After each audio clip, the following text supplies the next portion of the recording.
Like, I haven't played this game for. You have sound? We don't know I do. yet. I We do. have I do. I music. do. I do. I do. Okay. Oh yeah, what Yeah. happened to the music bot? Do you have It's video? it's there. It's there still. I just have to turn it on. Oh, Ghost just walked in the door. Yeet. Okay, I think it's an action requests, isn't it? No? Yes. The bot? I forget which bot it is. I got it. Hey. You know what's funny? I was looking at the list and I forgot who this was, and I was wondering who it was. Can we just I do a thought it was full? an actual play. Can we do a full session of Ghost in his forge, listening to that dwarf metal? Yeah. Fucking true, actually.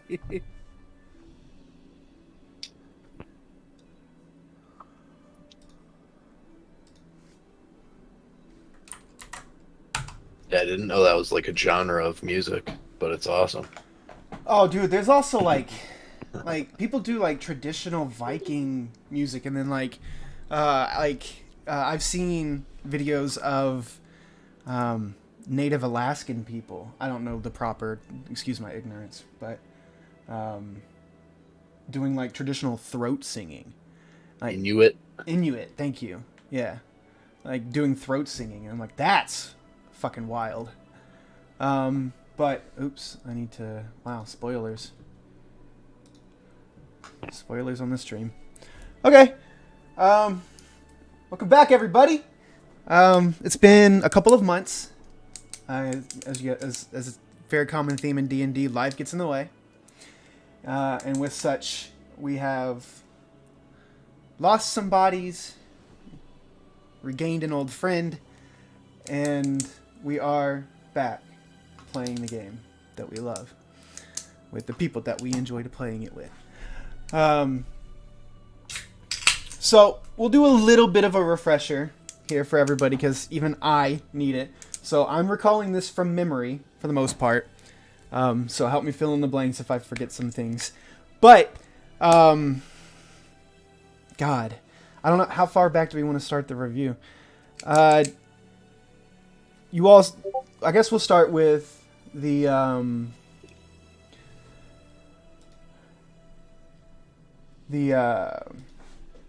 attack on the city by the false Hydra, the false Hydras. If you all recall correctly, they were creating imposters of certain people within the city. You all figured out eventually some of their goals. They met some of their goals, some of them they didn't. One of them being temporarily shutting down the arcanic defenses of the city that were erected by you all. And in that short time, things that it normally would have prevented, those things were not prevented. And the ramifications and actions of those things will come due, I'm sure, in the future sometime. Franz was informed through his fledgling spy network. Welcome, Ghost, Hephaestus. We were doing a recap. Through Franz's fledgling, yet somewhat robust. He Discord fucks with him. Robust spy network. You all intercepted documents detailing a group of monks, the Order of the Iron Fist, it had sent out a party, like an estimated group size of 30 or so members of this order, were dispatched from. Hold on, I'm so unprepared. So prepared for this. Would be me if I wasn't. Where's my notebook?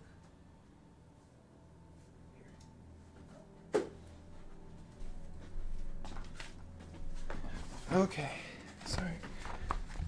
Rearranged the room and my notebook got put in a different spot.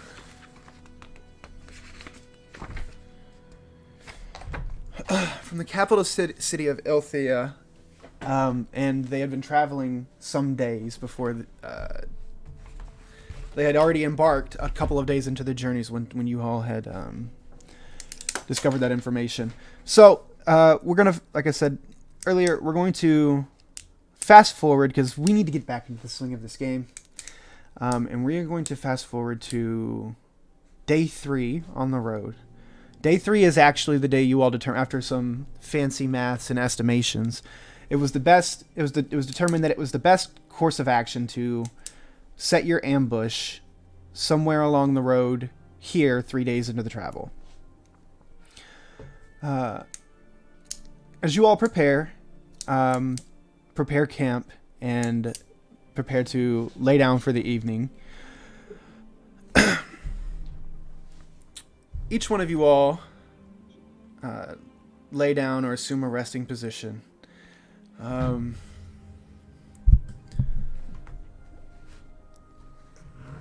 As sleep takes you and your vision fades and darkness prevails, each one of you all are subtly woken by a feeling of wet cold on some part of your face. It would be your nose, forehead. And as you all sort of, each one of you all, one by one, come back to consciousness, you realize something really odd. It's fucking freezing cold. And it's damp, it's wet and freezing, and you look around, and each one of you all are just laying in about 2 feet of snow. As you all kind of come to, wake up, sit up sharply, and you look around, you find yourself in an enclosed space, a cave, where the ceiling's about 20 feet tall, and I'm going to go ahead and move this, and you see hanging from the ceiling stalactites of frozen ice. Pearlescent blue frozen ice. And I will move the map here.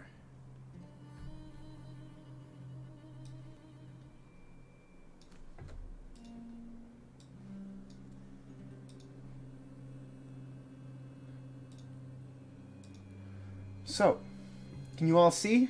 Can you all see the little cavern that you're in? I just need darkness. Can you Oh, see dark? no, I see it now. Yeah, Sorry. bottom right. Okay. Can someone stream the... We're going to have to do this the old-fashioned way. Can someone stream the game board into the Discord, please? Perhaps Dano or someone? Yes, my man. Thank you. Okay. Outstanding. Okay. So what you all see before you is you all sort of come to and shake off the snow.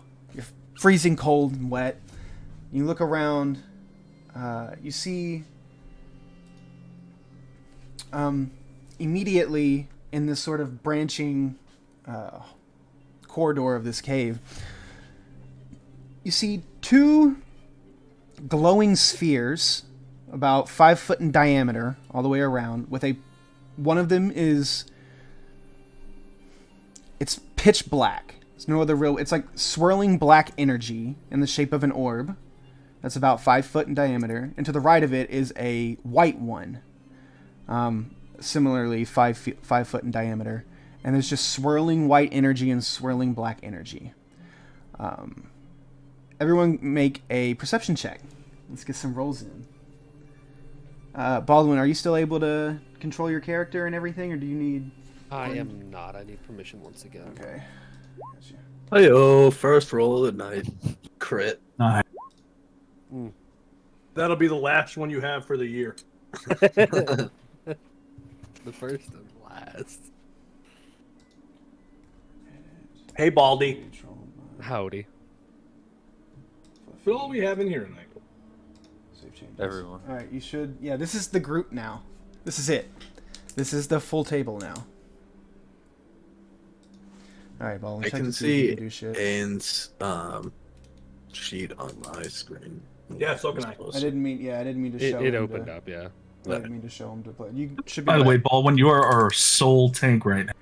Fuck. Well, you have a forge cleric that has access to heavy armor and a yeah, magical yeah. shields. Like, We got so many He's like, what the spells fuck at this am I? point, dude. Chop liver? I was gonna say, I think he's more of a tank than I am. Once our I- forge cleric sorry. makes me a fucking weapon that I can use, I can be a little tanky too. Let me rephrase that. Put- I hope he's more tanky than I am. Yeah. Nah, I've only got like 12 hit points. Them. all right, guys, I don't. we think I got have we got much the to- perception checks. 27, 22, 26. Okay. So those of you all who rolled super well, and which is everybody but Baldwin, you all can see within the swirling black mass, you see a maybe 6-inch diameter seed of white energy rotating like counterclock like counter space or counter turn to the swirling of the black, and it's sitting inside the center of the black swirling energy. Much as well as in the white one, you see about a 6-inch diameter sphere or seed within the center of the white swirling energy.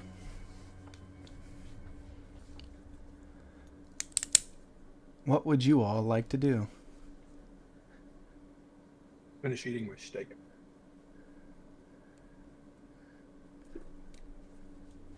Almost You said what? wipe that wet shit off my face, bro. That's all I'm focused on right now. Cold. Throw my cloak and make sure my armor's on good. A little insulation from it. Ghost said he was gonna finish eating his steak. So, Okay. is there anything anybody would like to Very do? dwarf of it. I'm gonna cast mage armor on myself. Noted. Well, I'm gonna cast Gust at the white one.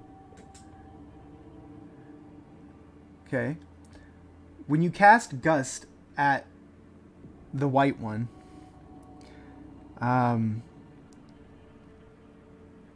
Gust doesn't do any damage, does it? No. No. Okay. You see the as you cast a spell, you conjure the wind, the gust of wind in front of you. You extend your hand, and the wind shoots out from in front of you, shoving the snow away from it in a line. So just like carves out this path in the snow to the white swirling energy. You see the wind just sort of hit it and then wrap around it, and then the gust spell dissipates and nothing really happens. You guys think we should touch it? You said there was a black orb? Inside of the white swirling energy, and a white orb inside of the black swirling energy. So here, maybe I can. Does it probably look evil? I could probably illustrate this a little bit better. Because if it looks evil, I'm going to channel divinity and then try to turn undead on the black. Oh, what? Not really. I'm not doing that if it doesn't look evil. I don't know if it's like ever been alive, so can it be undead? Do we get Yeah, I don't know. do we get a sense of what kind of like a this is it's obviously magical, right? I mean, it's putting off a strong, like those of you all who are proficient in Arcana, like it's putting off some kind of magical energy for sure. I'm gonna go over to the white one, and I'm gonna sort of I'm gonna sort of search around it and see if it's affecting its environment in any way, and then I'm going to attempt to reach my arm in it. Of course, fully plated with metal, wearing my shard and everything. Okay, we'll do this first. Make an investigation check. Aeon's new name is Stumpy.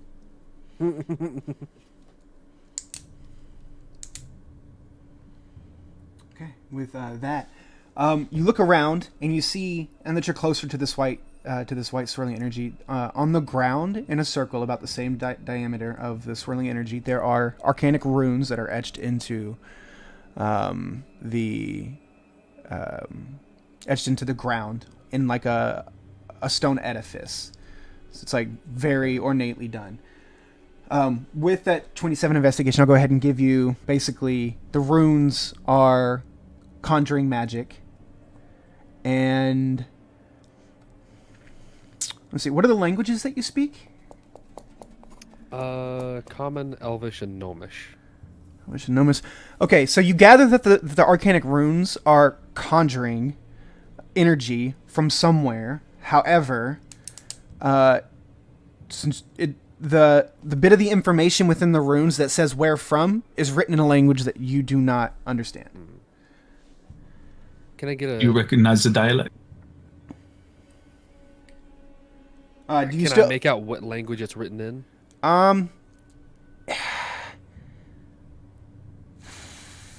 You got a 27. He did, but that's a different. Make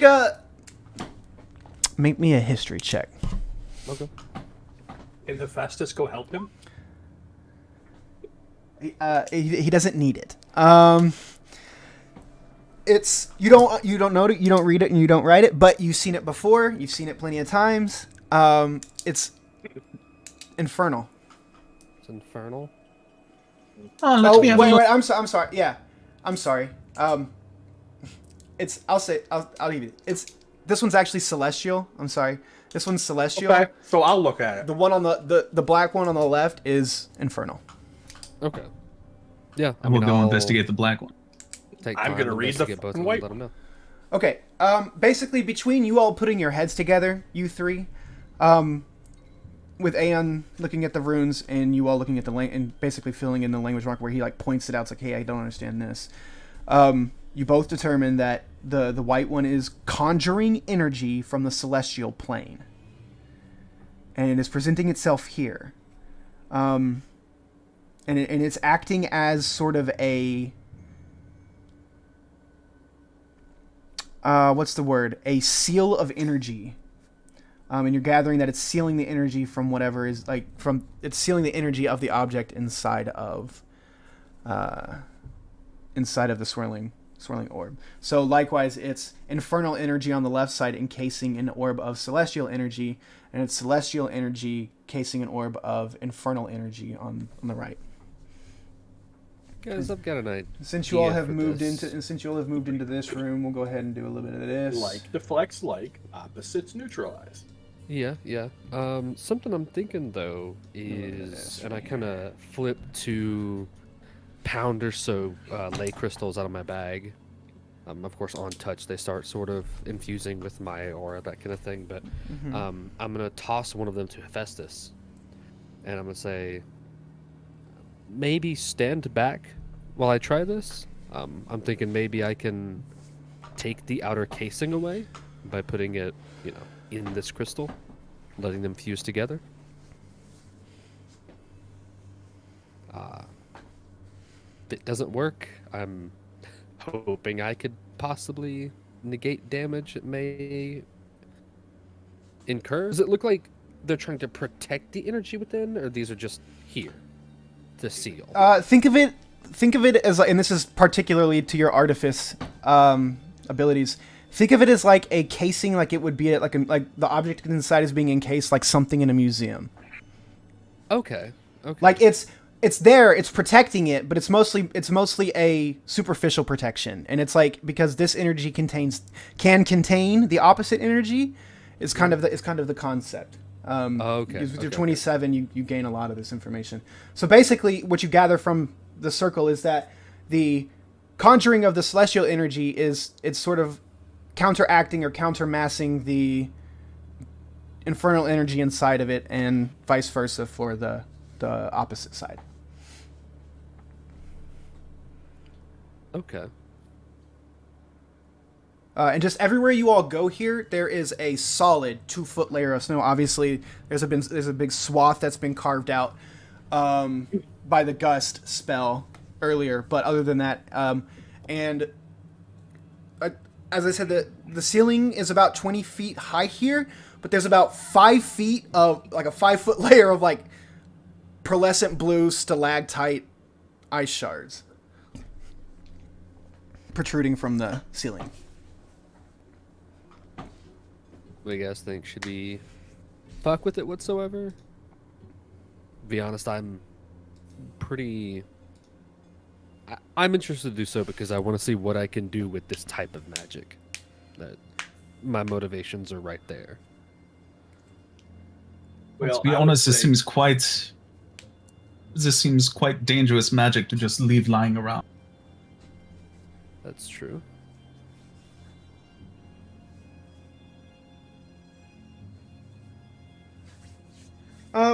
Let's see, Franz and Ayan, while you're this close up to this side of the room, make another perception check for me, please. You two. Should probably leave the one that's sheathed in celestial magic Okay. alone.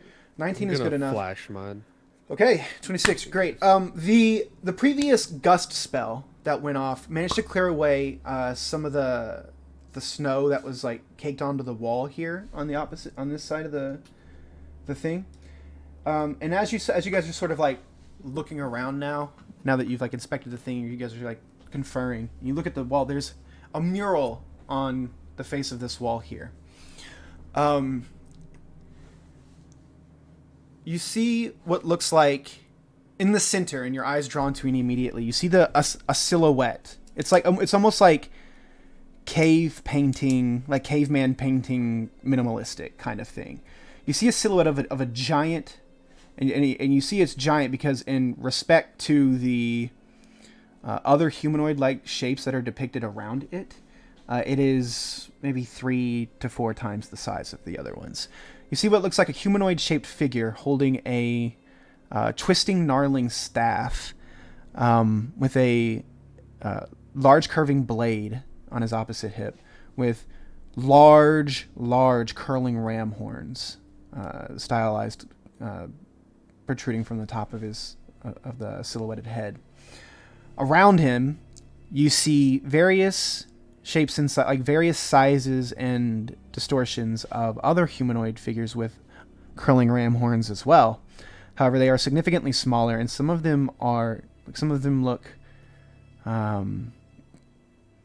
unfinished or missing some of their pieces. As in, like, one will be missing an arm, one will be missing its legs, one will be missing a horn. And all of them seem to be just incomplete in some way or another, or they're missing some portion of them one way or the other. Except for the one humanoid, and it's a humanoid shaped figure, and its gender is ambiguous. The shape of it could be male, it could be female. It's really hard to ascertain that one. But there is a whole, complete, smaller humanoid figure that is standing at the right hand of the much larger looking figure.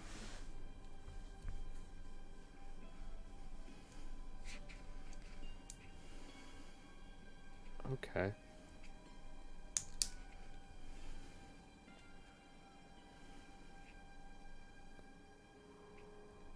So, what would you all like to do? So this is does it look human with ram horns, or like do we know if this is like a type of creature? Make an insight check.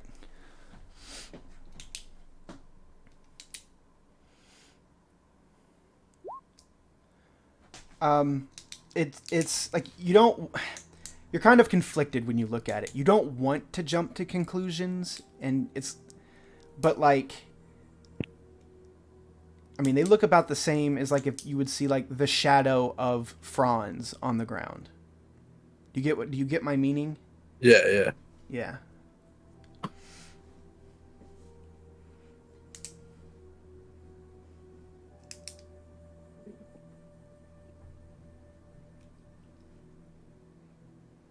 So, what do we got?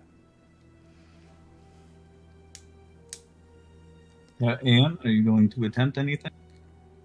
I'm still thinking so. I'll be honest, my curiosity of the nature of the magic and such is kind of... I don't know whether I should be cautious with this, is the issue. And to be quite particular, I don't know if I want to be cautious at this moment with this. I would love to be able to get my hands on this sort of magic in its purest form, right? So, if anybody's got... Either you try it or we move on. If you don't have any other options. Yeah, I mean, I'm gonna try it. I'll take one of the pound or so pure lay crystals and kind of holding it out a bit farther. Kind of start very slowly to see if it does absorb whatsoever, if it even goes into the orb, and then plunging it half deep of its own like crystal length. Okay.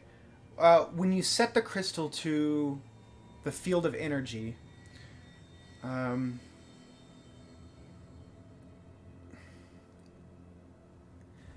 you feel the crystal sort of moving into it, and then you get about halfway in there, but then make a sleight of hand check, Oh, okay. because I know you're trying to like avoid the field, but it's sort of chaotic, like it's sort of swirling and chaotic. I just need to see. Yeah. Yeah.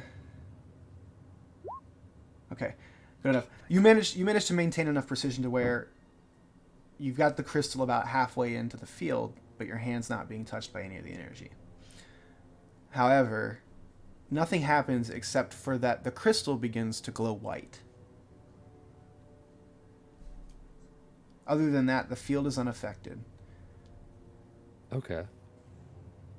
So once the crystal, basically shedding a bright light, I'll put that crystal away, and then I'll continue to do the same thing with the fresh crystal into the infernal energy field. Okay, essentially the same result happens. I'm It starts. assuming it's dark instead, It though? starts. Ironically enough, it starts glowing with a black energy. Yes, which is weird all in itself. Yeah. But yes. See, I'm gonna walk up and these orbs in the middle, are they like a solid material? Make a perception check.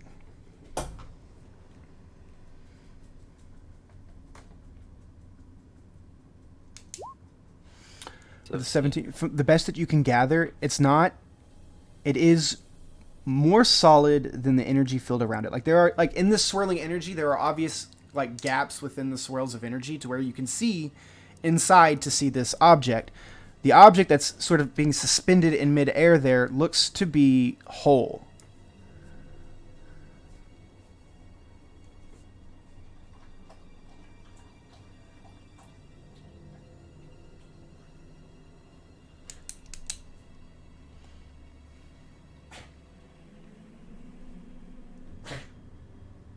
And it doesn't look like this is a spell that I would recognize. Make an Arcana check. Okay. 1, so 10. Oh, that's still pretty. It is not any spell that you readily recognize. However, there is multiple sources of magic at work here. Would it simply be worth dispelling? That's what I was thinking. Maybe targeting the orb in the middle. Because, I mean, dispel... If we choose an effect, it would only dispel one at a time. If we choose something, it would dispel everything on that thing. You know what I mean? If I had the means, I would do so. I can give it a shot. And I'll... dispel magic on the... This was the orb with the celestial energy around it? Correct. The white field of celestial energy. Correct. Yeah. Okay. I'm gonna come over to this one. I'm gonna dispel magic on the white orb in the middle. Like targeting that, trying to at least. See if Okay.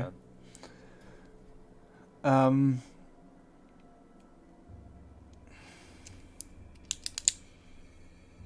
Yeah, your I would give you some. The Arcana check wasn't too great. All right. You feel so you focus on the orb in the center with your dispel magic. You weave the spell and it goes off. However, you see no discernible effect.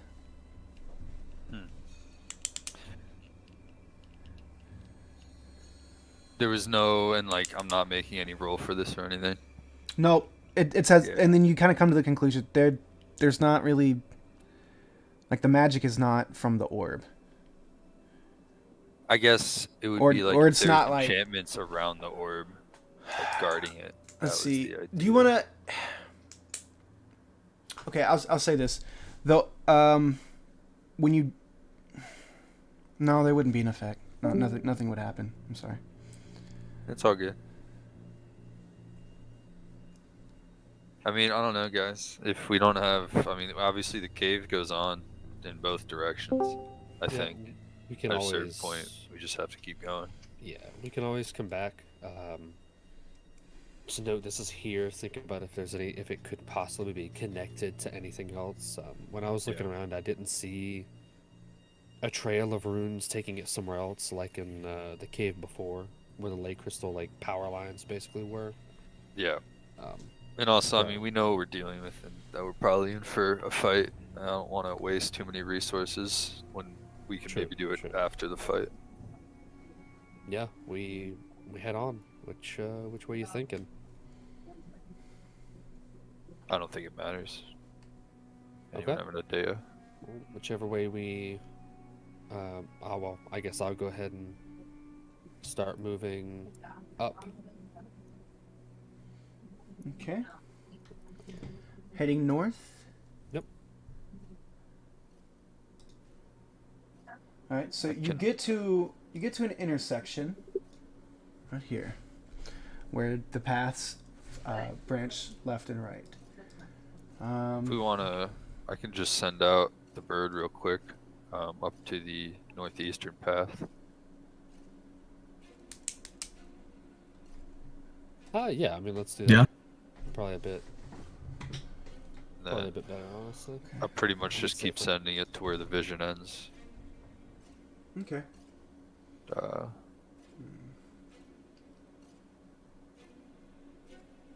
One second. Just reading what I've got for here.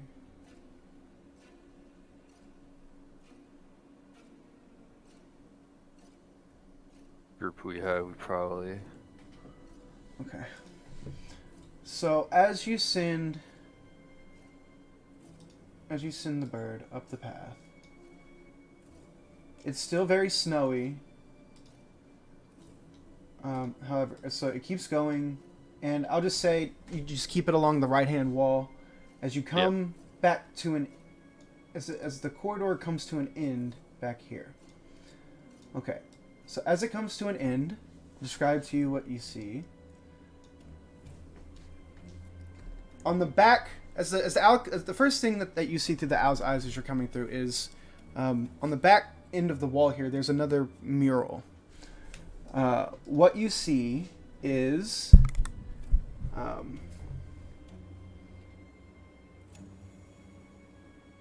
I just lost my place on my thing.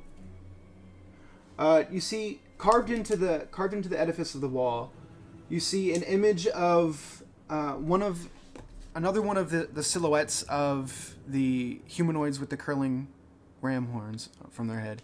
You see this one is missing the left horn from the left side of its head, and it's missing an arm on the left side as well. But you see that it has a large flagon of ale in his hand, and he is pouring it onto what you see is like the edifice of like a bar top with multiple mugs, and you see it's just sort of this bas relief on the wall of this broken humanoid figure pouring ale into these cups. As the owl sort of hovers around and looks around, it sees on the ground through the snow about a 5-foot diameter circle of black energy. It's not radiating up in a full sphere like it was at the beginning. It is like a ring of black energy on the ground here.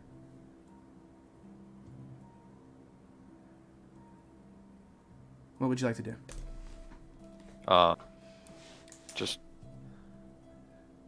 While I'm still in the bird, I'll just bring it back and check this back here. Okay. Ultimately, when I come out of the bird, I'm gonna relay everything to the party too. So there's a pathway that heads down this way and into another sort of cave area. And I'll just kind of assume it connects here, You and I'll fill fly it around. back. Yeah. Okay. Yeah. I mean, I flew far up northeast, and I'll relay what I saw up there. But I'm not sure if it's some kind of summoning thing or if it's just like an altar. You know, like it looked like some kind of relief of. It could have been a deity. It could have been, you know, a demon or whatever. And there was a pool of energy on the ground, of the same blackness that we saw behind us. I didn't really see anything else up there, unless any of you guys have any ideas to interact with the pool or I have the... one thing to try. I will come back here and I will activate a Bisu, and I'm going to ask her if she recognizes anything from these murals or what these orbs could be.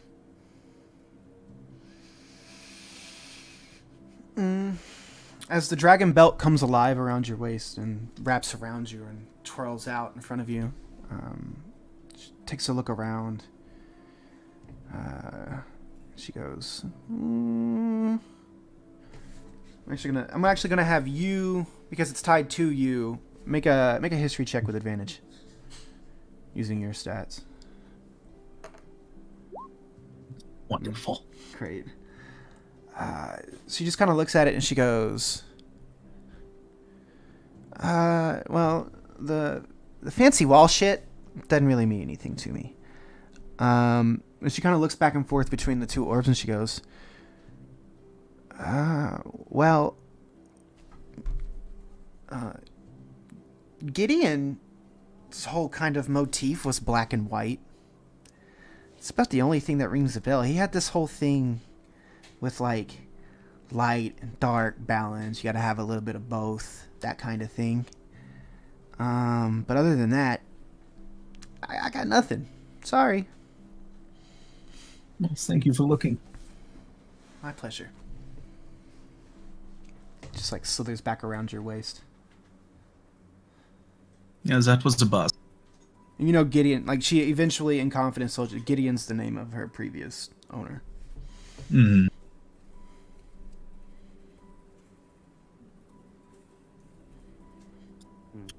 Should we try and stand in this circle that is up north? We could. Sure. I feel it may be good as well to look around to see what things could be connected to these. I mean, so far we have two separate, Oh, I didn't reveal this seemingly enough. There's this here too. I forgot sections. the bird that would kind have of seen thing. that. We have two sections that are different from each other, so we may want to look around to see if they could be connected to any machine, something. I mean, and some sort of lock, I would imagine. Were the But they have to have a runes? purpose, right? Could just be... Yeah, did the runes have any actual meaning to them? Like, did they actually say anything? Or was it just an incantation? It was so. These here in the front, it was more of a conjuration, like a generation, to generate energy and maintain it, kind of thing. Okay. Yeah, the other two rings up here, you're not entirely sure because no one's really taken a good look at them yet. So. Okay. Yeah, I'm definitely going to go look at one here. Okay, make an Arcana check. Fuck, why me? Because you did it. Ah! Hey, look at you. Crazy enough, you look at it, because you've been teaching Blue. You've been brushing up on some basics. You know what I mean? This circle here is it has a couple functions. It is one, a receptacle for associated energy, It also has a component that maintains energy once it has been supplied. And there's another component that links it in a chain that can link energy in a chain to other places. Is there a clue to indicate what type of energy it's looking for? This Or is it has reciprocal this for- has the infernal connotations to it. It matches the same sort of stylizing and energy and language as the as this node as this one here. Okay. Because the main How about a one, little or the firebolt original inside of it? one. Inside of the The inside circle. of that one, you burn away all the snow that was around it, and now you can see that it's a proper platform like the one in the front. And you look over to the side to your right, and buried in the snow. Big dungeon's got to have a lot of notes. Give me a second. 1 second. Which room are you in again? Okay. Okay. Yeah.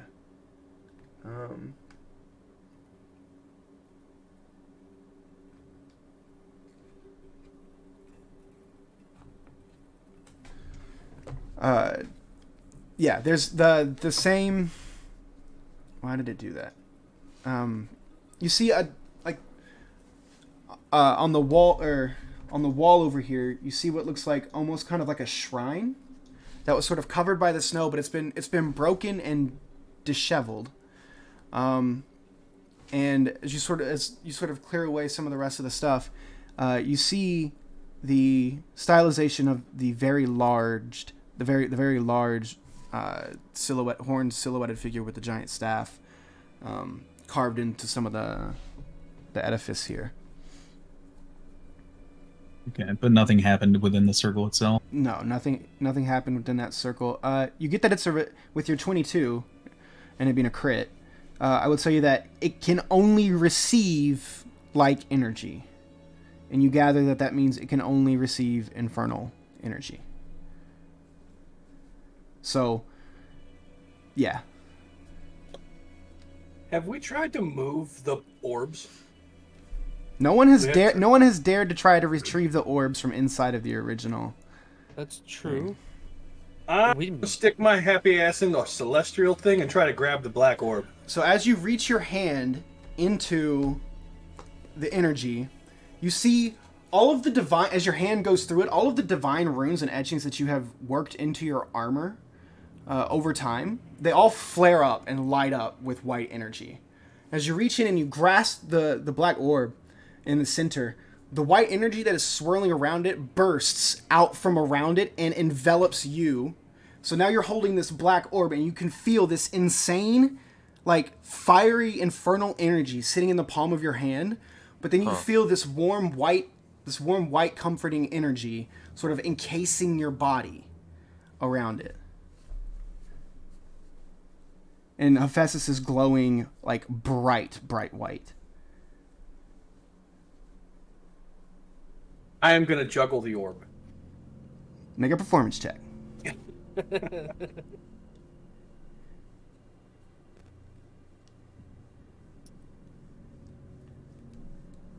Drop it too bad.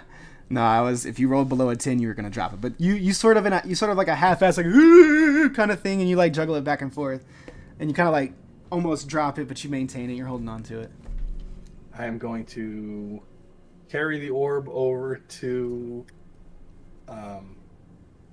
my friend Franz. I couldn't think of what the hell his Okay. name was. Carry it over to Franz. And I'm going to hold it out to him and go, what should I do with it? I will take it from you. You sure? This is the infernal energy, as it were. Yeah, but you don't have any, like, celestial energy, do you? No.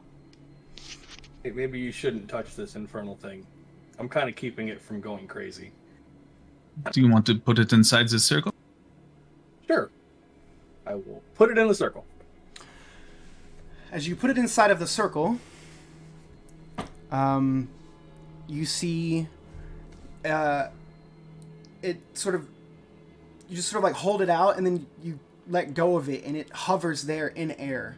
And when it does, it begins to expand and it begins to unravel a little bit as it swirls and swirls and swirls out into a similar swirling black energy as before. Actually, can I just do... No, I can't. Like this. And it covers it like it's like all black. Think of it as all black. Let me do a better job. There. And then after a while, or a little time goes by, a small white orb generates itself in the center. And you can see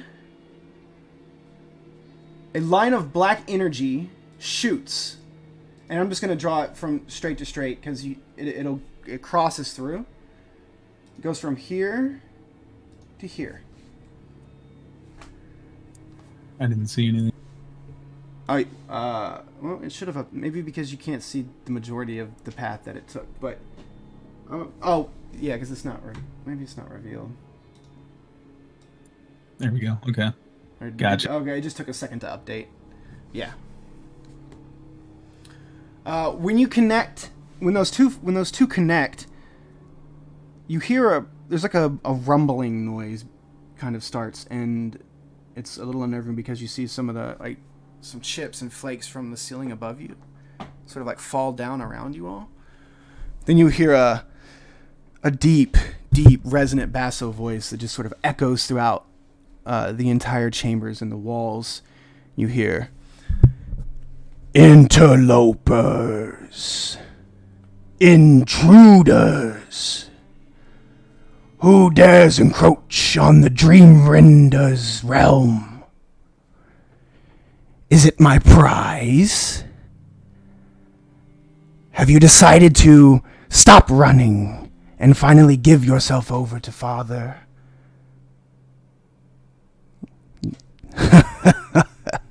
"Seek me, brother, deeper.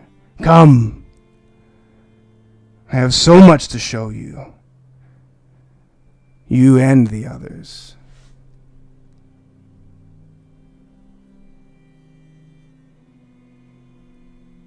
I'm assuming everyone heard that, right? Everyone heard it. And there's like a faint, like, aftershock of rumbling from just the voice itself. And I'm going to roll percentile dice. Rumbling goes on for a few seconds, and then it subsides. No stalactites or anything fell from the ceiling. What would you all like to do?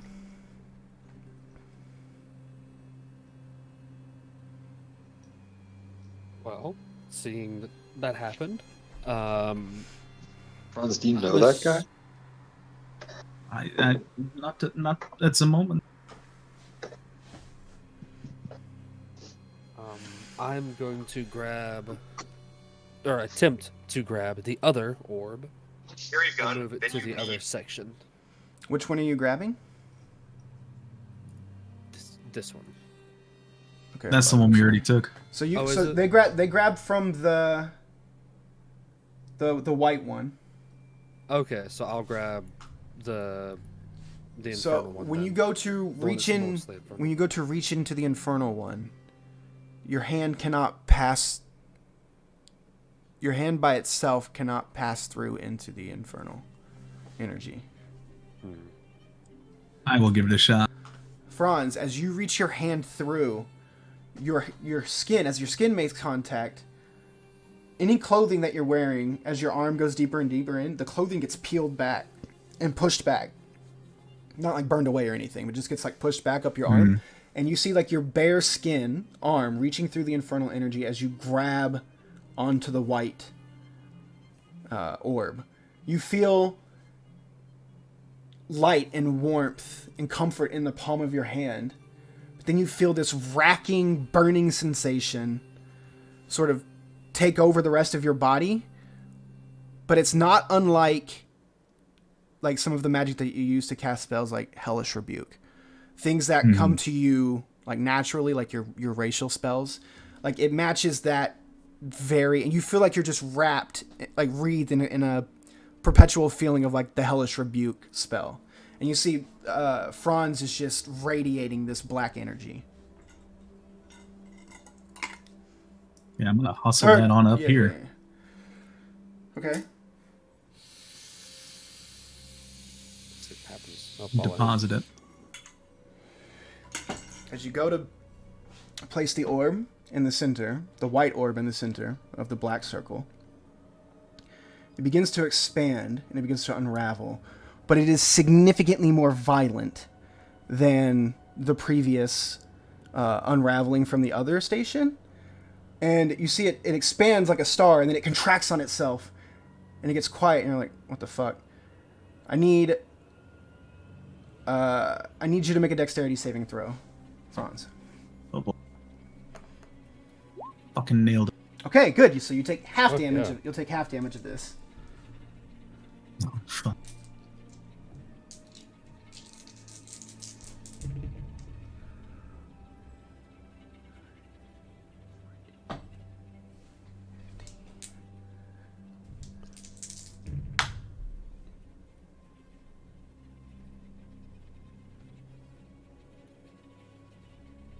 Half of 34, so you take 17 points of necrotic damage as it slams. Of radiant damage as this burning white fire shoots from the orb, the condensed orb, out and hits you square in the center of your chest, knocking you back off of your feet.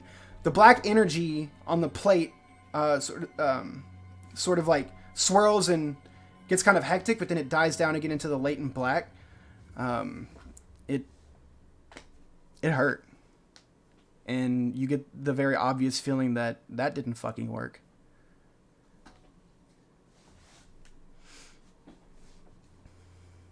So that was incorrect.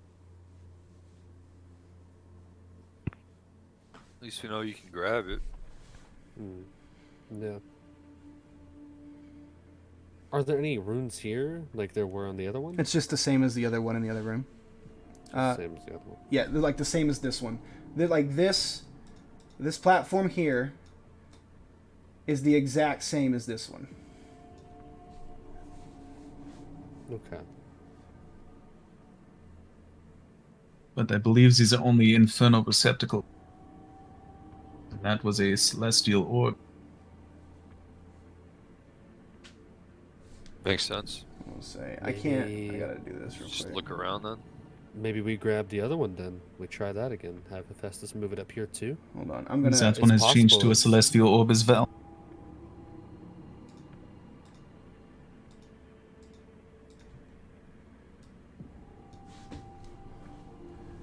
Sorry, you noticed that when you came back here to grab.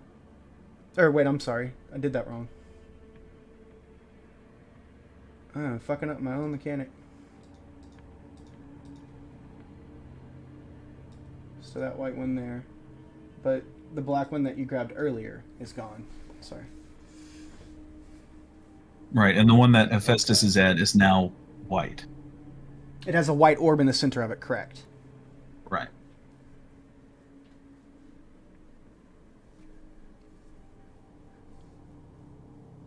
Perhaps there is another one further in the cabin. Possibly. Is there anything that's to my northwest? Can I see down this hallway, or is it just dead end? To your northwest? No, there is another chamber as the caves continue on. Whatever. Perhaps we should continue down this way.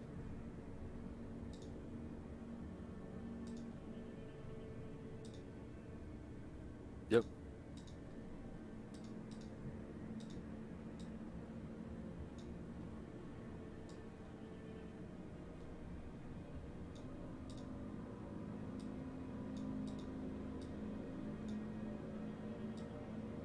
If I could get the fucking God work, please, bless.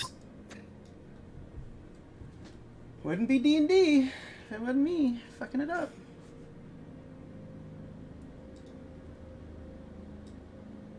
Okay. You see, it branches off left here. Let me just make sure you guys aren't stepping into something that I didn't describe. Okay.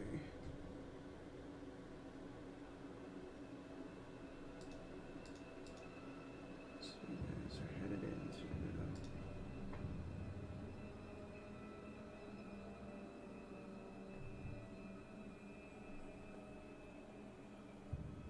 Okay.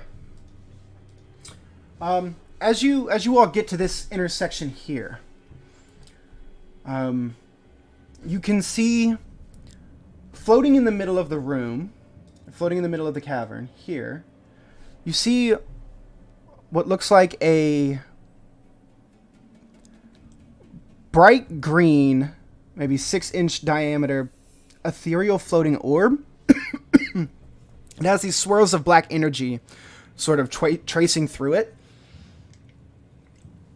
And you see it's just kind of like bobbing to and fro in place, just like slightly moving around kind of aimlessly. It's about here.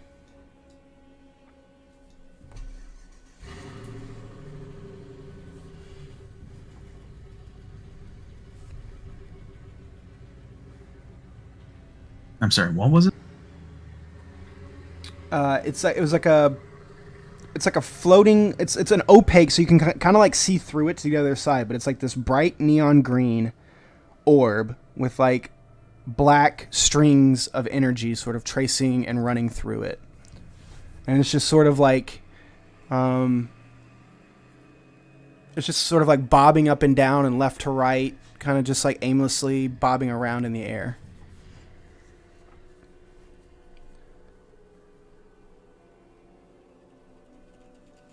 Ever seen anything like this, Herr Hephaestus?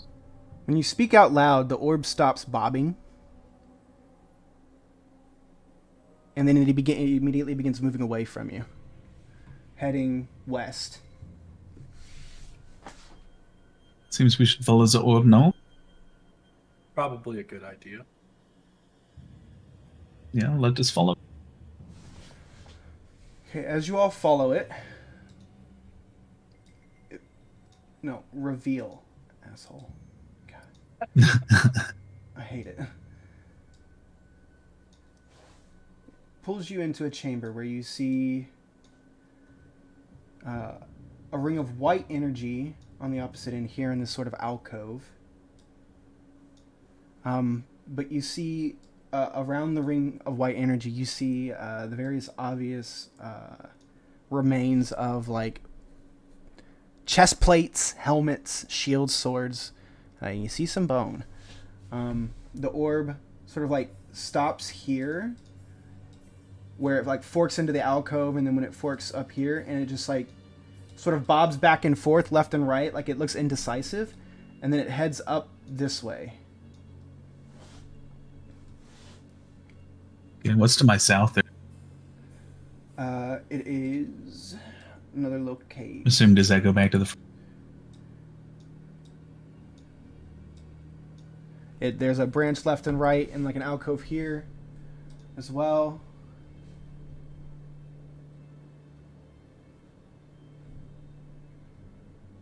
Are the shields and whatnot As you inside or outside of the ring? I'm sorry, real quick.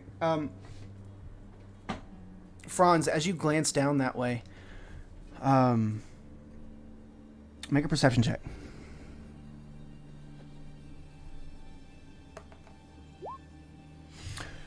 So in the snow in this room here, as you guys are sort of like, you're focusing on the orb, trying to track it, and you're trying to look down this way at the same time. You're trying to multitask. Franz, you swear to God, when you look down this way to the south, the snow is kind of swirling and picking up, and you swear you see something large and muscular carrying something big and heavy and sharp, and it's running its way left to right, just out of the corner of your vision. And you're like, what the fuck? When you look over there, you don't see anything, and the snow is like leveled and clear. With your 19, you see, however, there are some kind of tracks in the snow that way. Mm-hmm. But you didn't hear anything. You didn't really see it. You didn't really get a good look at it, but you swear to God you saw something. Well, we are presented with some problems here. I can go back for the orb and plant it in that one that I believe is the proper receptacle. Or we could simply follow the floating thing further down the caravan, or there is some sort of creature that probably will try to kill us if we go to the south here.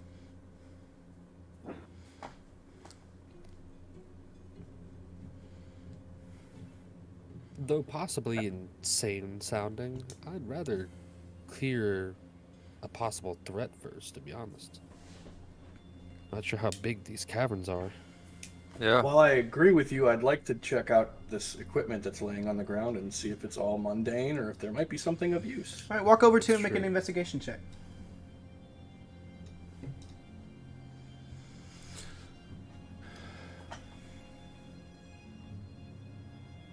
Motherfucker.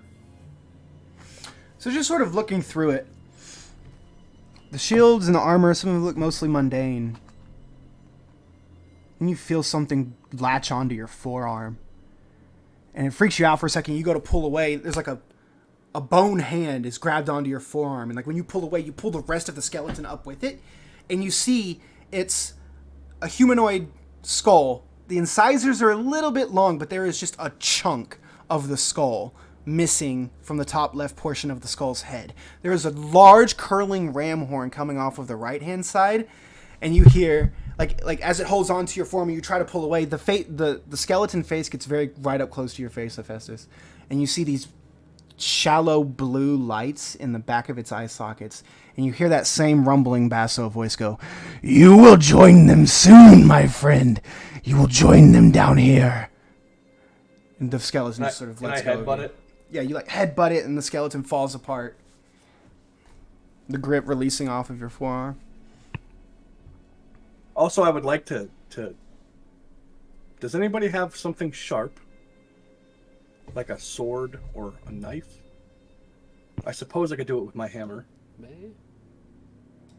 I have a dart. That's not going to work. I'm going to take the skull, and I'm going to break the horns off with my hammer. And I'm going to take the horns and stick them in my bag, my ring of holding. Okay, make a... Because you're doing it, I'm just trying to see how much of the horn you get. I'm You going to know attempt to break you know the what, fuck it, you just skull break, you just break the skull around it. Yeah. You're good. Yep, you got the horn. Perfect. The horn. Have that. Yeah. Mm-hmm. Is there? Before I put the last one in, is there anything? Does it look like a regular horn, or is there anything like weird about it? Is it? Make an weird investigation. color? Make an investigation check.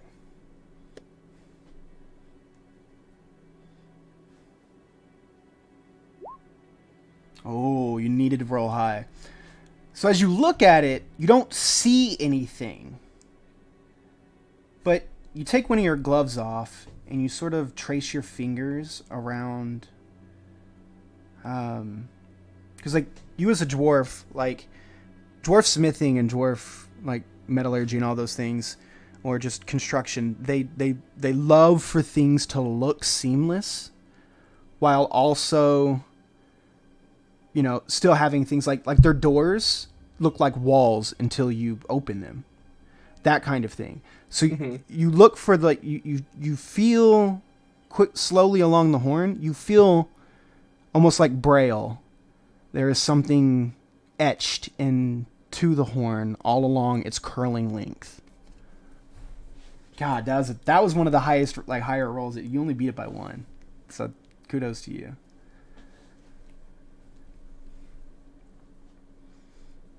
With the 21, that's really all you gather. You don't really understand the nature of what is inscribed into the horn. Interesting.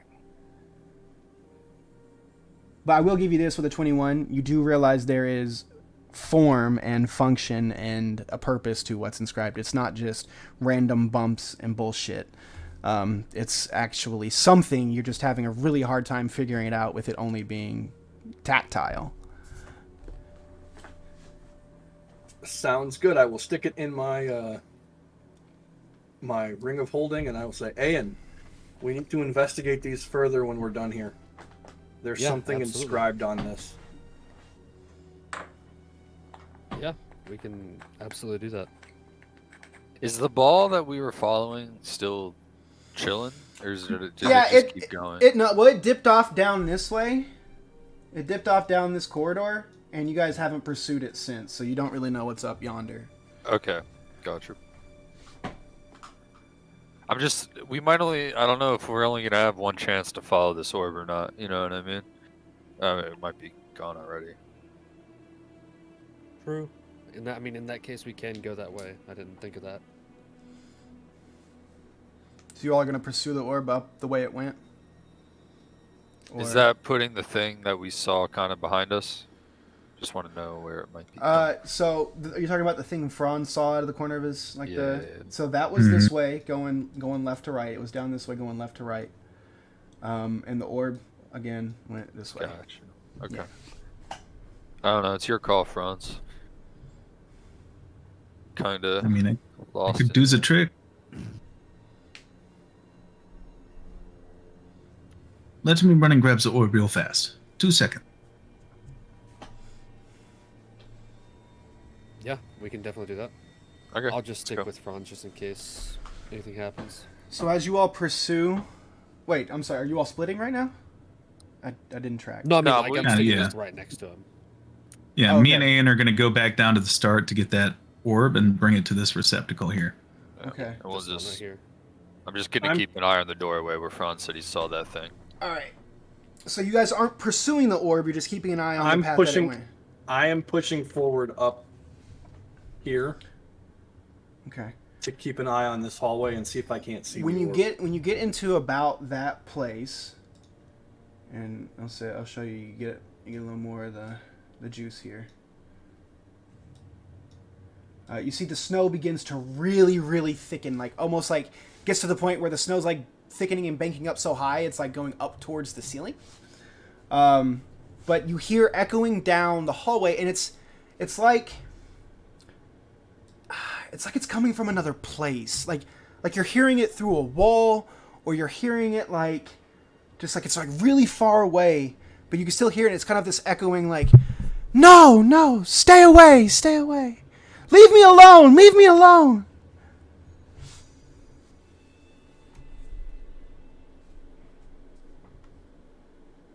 And Franz, when you come down this way, you go left or right. Oh no, I was going to go back the way we had gone. Okay. So you came, but you just Because I know there's something down there, so I don't want to risk that. Okay, so you circle back around. You reach in and you grab the orb and you bring it back up yonder. Here. And you place it in. Yep.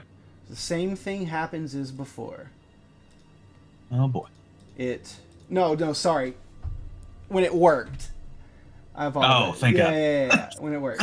Sorry, I was like, yeah, what before? Asshole. Of course I'm going to get fucked. Yeah, Be let's go. more specific. All right. Let me just do this. Make it easy. Okay. There, and a black orb is generated in the center. In the center, Clay. And you get here to here.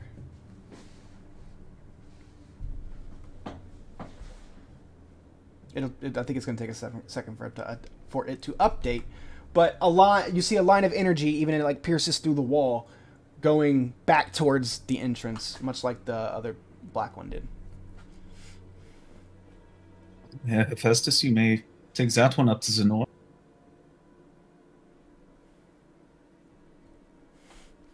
Hephaestus, as you're sort of sitting there and you see all that go down, why aren't you updating, you asshat? There. Why is it doing that? Whatever. Yeah, it's being real slow. Yeah. Maybe No, there's, like, a I delay had to feature or something? I had to click off of it. I don't know. I think it had to do like a "Are you finished doing lines?" thing. Maybe that's it. Okay. Weird. Hephaestus, you're sort of listening there. You hear subtle crying, like faint crying, like it's like echoing and reverberating again, and it's soft and like far away. But you hear like like scared crying coming from down the hallway now. It's sort of like muffled and muted by the snow bankment that's forming there. We need to hurry and figure it out because I hear it sounds like a small child crying down the hallway. What have you cared about kids? That's I mean, I right. God, the fucking. Terrifying. I mean, does this seem like a place where children would reside?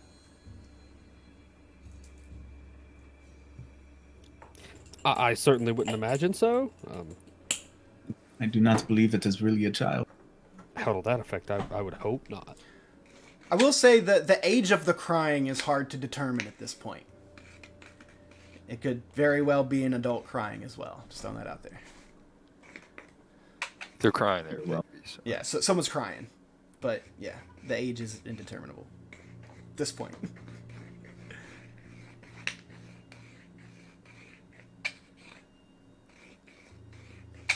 Alright, what are we Well, doing? at this gang? point, do you guys think you can activate more of these altars, or should we go try to see what that thing was that you saw, Franz? I mean, Just I calling could it. We probably very well activate- may have to do both. There might be another receptacle down this. Yeah, that's a good point.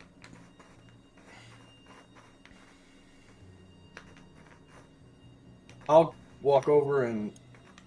What happens when I stick my hand in to grab this orb? The Same same thing thing. that happened. Same thing. before? When you Okay. grab it and you pull it out, you're now wreathed in white energy. I will. Ooh. Or yeah, you're wreathed in white, White energy? Okay. You're wreathed in white energy, but you're It was the holding same the as black before. orb. Yeah, it's the same. Right, as right, right. No, okay. Before I go put it in that little bucket over there, I'm going to start walking towards the snow. Does anything happen? The crying sort of picks up, and the stay away kind of kicks back in. Does the snow melt at all? It does not Or actually start to recede? No, it begins to pick up. Ah, okay. I'm going to go dump it in the bucket. Okay. Do some cleanup work here real quick. So that one's all black. God bless it, would you just...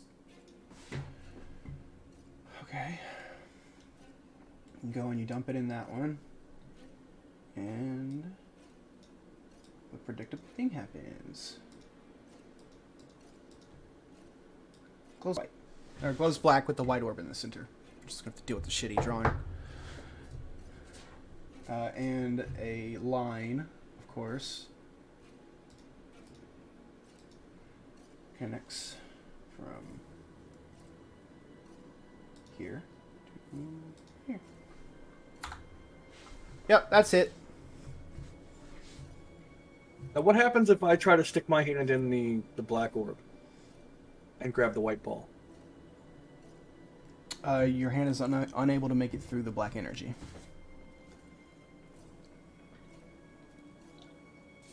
How does my shield feel about this? The same way you do. Okie dokie.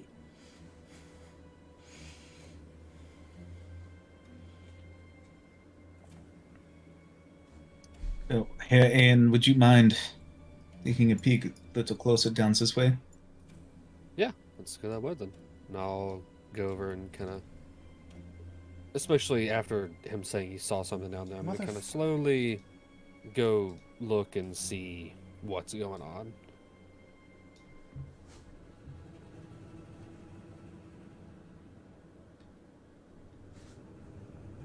Okay. And as you begin moving that way, you can see a little bit further down, left and right here. You can see that's not reveal, you stupid cuck. That's reveal. That's reveal. You can just see a little bit more down the hallway. Make a perception check when you look into the room. Okay.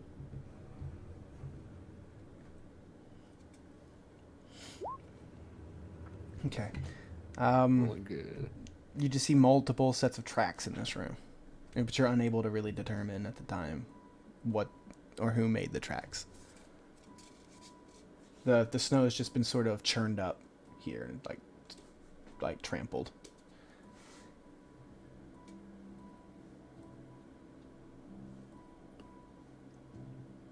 Okay. I mean, are they large or are they just?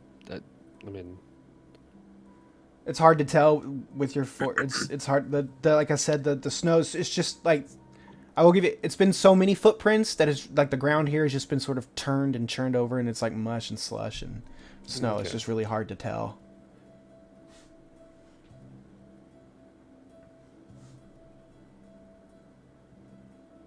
Can I take a Okay, well, look he and said he see if saw there's it. any like discernible, like animal tracks or anything like that? It's gonna be hard, like I said with the terrain earlier, but go ahead and make a survival check with disadvantage.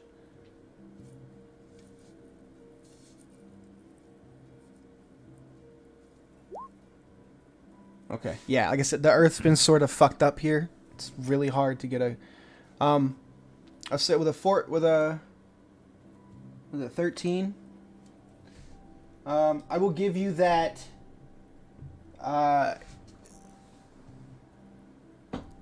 That the ground has been somewhat tempered and flattened by something. Seems like it's someone's walked on it recently, or something's Yeah. walked on it recently. Something has definitely, yes. Yeah.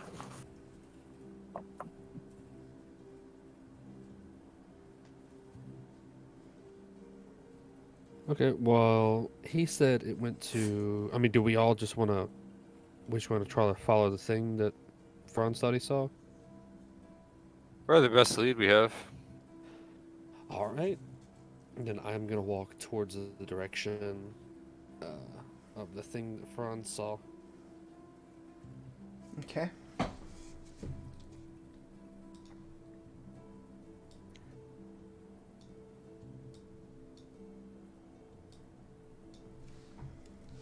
You see that the pathway kind of curves around, and you see actually coming through the wall here, you can see the line of black energy which just sort of like protrudes through the cave wall and continues traveling south.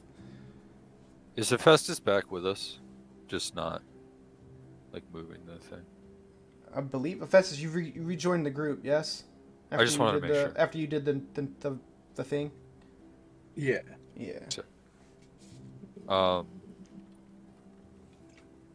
If we run into a group down here, guys, just so you know, I can lock down like a tunnel or something pretty well, since we don't have a lot of front line anymore.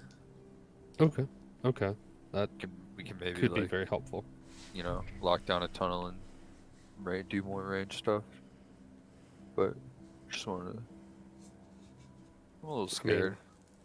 I'm always down to scrap. Don't get me wrong, but Yep. that would also be nice. I'm gonna keep going.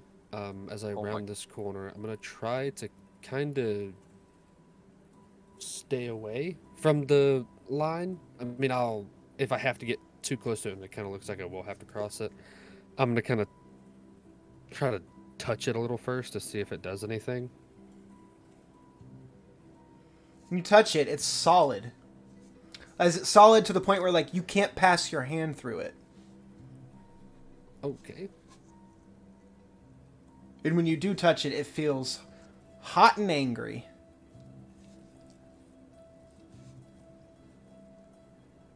Okay. Do I see anything peering down the cavern way? You see where the cavern way begins to split yet again, Okay. left and right. Am I able to get over or under this thing? You can definitely like limbo under it. Okay, I'm gonna go under it. then. Yeah, it's like I'll say it's like the line's like sitting at like chest level for you. Oh, okay. Yeah. Okay. I will go under it and get to this side, and try to, as I'm standing there, peer down the way to the right here. Okay. As you peer down, you can see, because it's lit by this bright ass white light that's passing through the wall. You can see.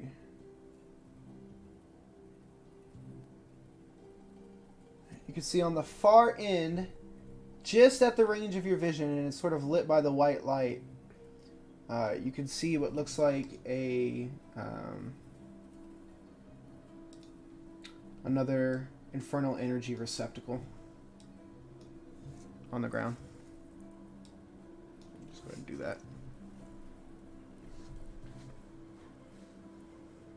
Okay. And what's in the one straight this way? Or is it just curve again? It kind of bends around, and there's like just enough of a bend to where it breaks your LOS, but you can see this Okay. bright white light coming through the wall. I'm gonna go back under and get back to everybody and tell them there's a. Once we get up there on the right side, there's a cavern that leads to another receptacle, another one of the things for the orbs, and the other one I can't quite make out. And then I'm gonna kind of point down towards the line of infernal energy as well. That is fucking solid. I guess, Franz, you may be able to pass through it. It's hot, if that makes sense.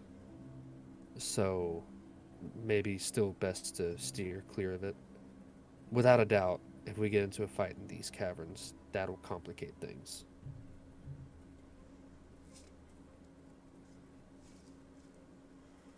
Are we all still good with going down and pursuing down the unknown tunnel? Yeah, I think that is best. All right. So I will lead the group back down towards this way, steering clear of all of the lines, and so we're trying to peer around the edge, trying not to make too much noise, but not exactly being stealthy. It comes to a dead end. Dead end. Okay. Is there anything down here? Or is there just nothing? Make a perception check. Okay.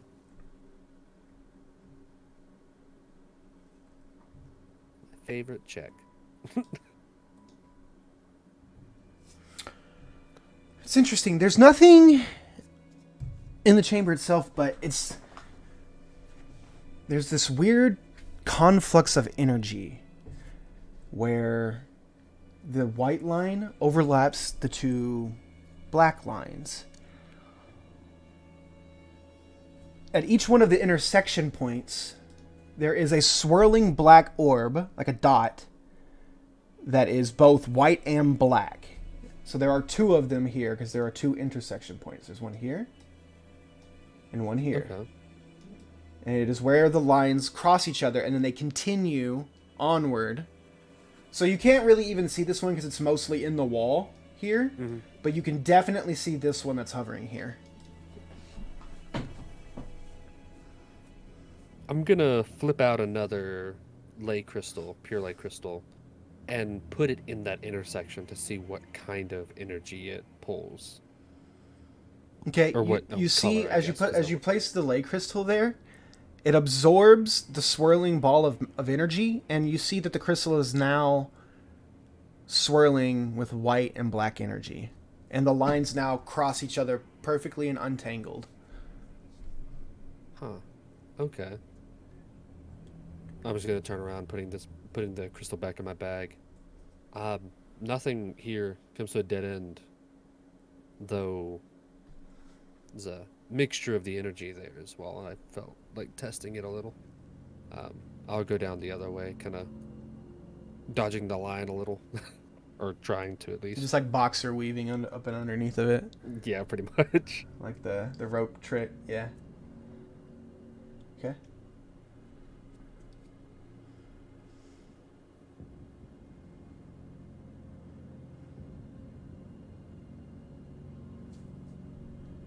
There's down this way, it comes to a dead end as well, and the only thing there is a black line, like a black energy ring with like a white line crossing over top of it, making it you discern making it rather impossible to stand or kind of get anywhere near that receptacle without being able to transgress the line.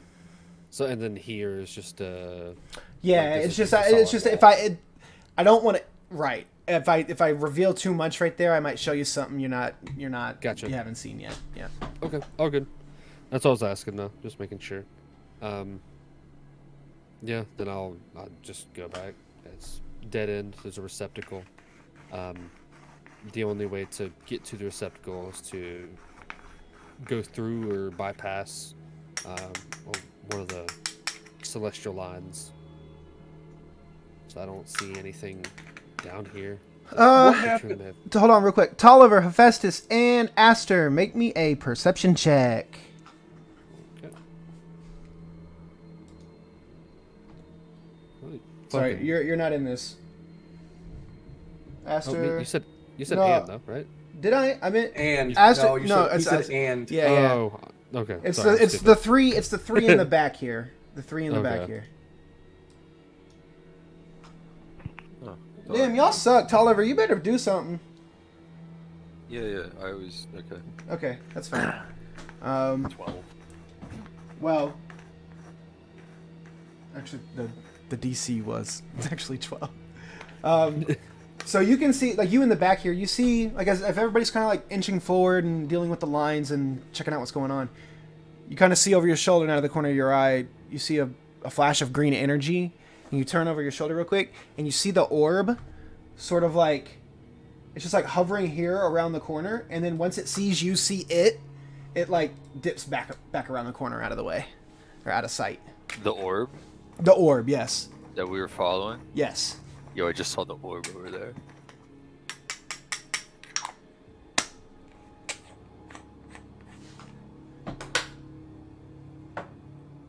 I'm weaving my way back over and kind of stop. So, I mean, there's nothing down here. It's just all dead ends. So there's another receptacle. There's another receptacle, yeah. But are you? I was kind of looking for the creature you said you saw. Are you sure it I- was headed this way? I just just saw on the this orb one. back over that way.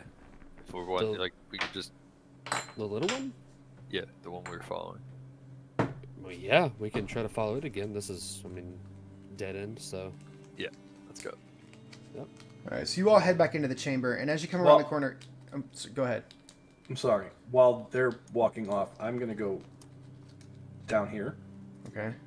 and and touch the line, the white line. Okay. So you see that the white line and the black line lead into the wall, and by just like simple geometry, I won't make you roll for it. You'll realize that the lines are crossing, but they're crossing at some point deeper in, like, past the surface of this wall, meaning you would have to like clear away some of this wall to see where the intersection is.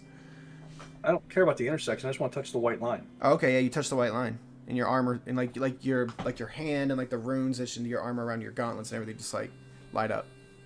Okay. Well, what about this intersection right here? That intersection is actually, so when you sort of like touch it, interact with it, nothing happens. It seems to be inert. Well, for the sake of Fluffy's already done something with it, so it's like it's just two straight lines crossing now.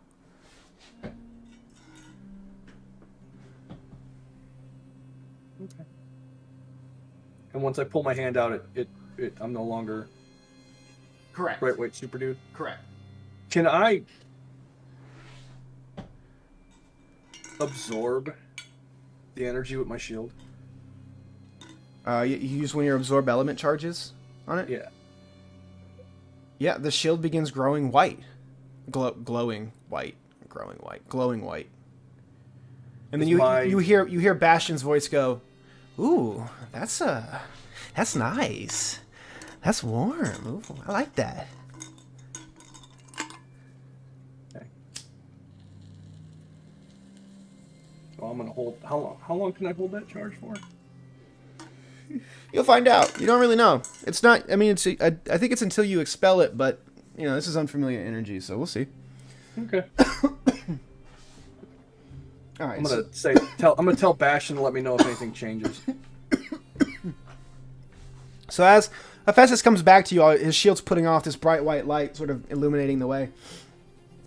You come back around this corner and you're chasing the orb, and the orb like looks at you all, and like looks at you, and it makes a move to go back this way, but then it goes for like 10 feet and then it just sort of stops. And then it turns moves back towards you all, but it's keeping a healthy distance between you and it. And you hear this ethereal voice go, "Don't hurt me. Please, don't hurt me." Hey, Orb, you want to get in my skull?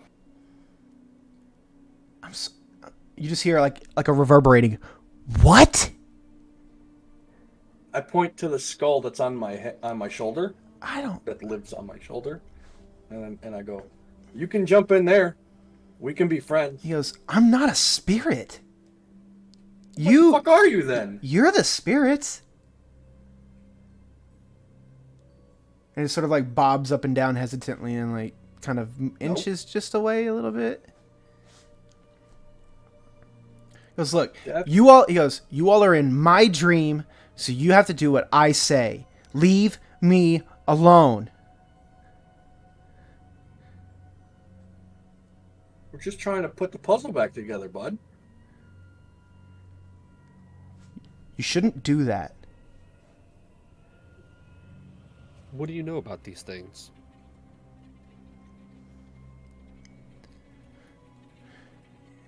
What's your name?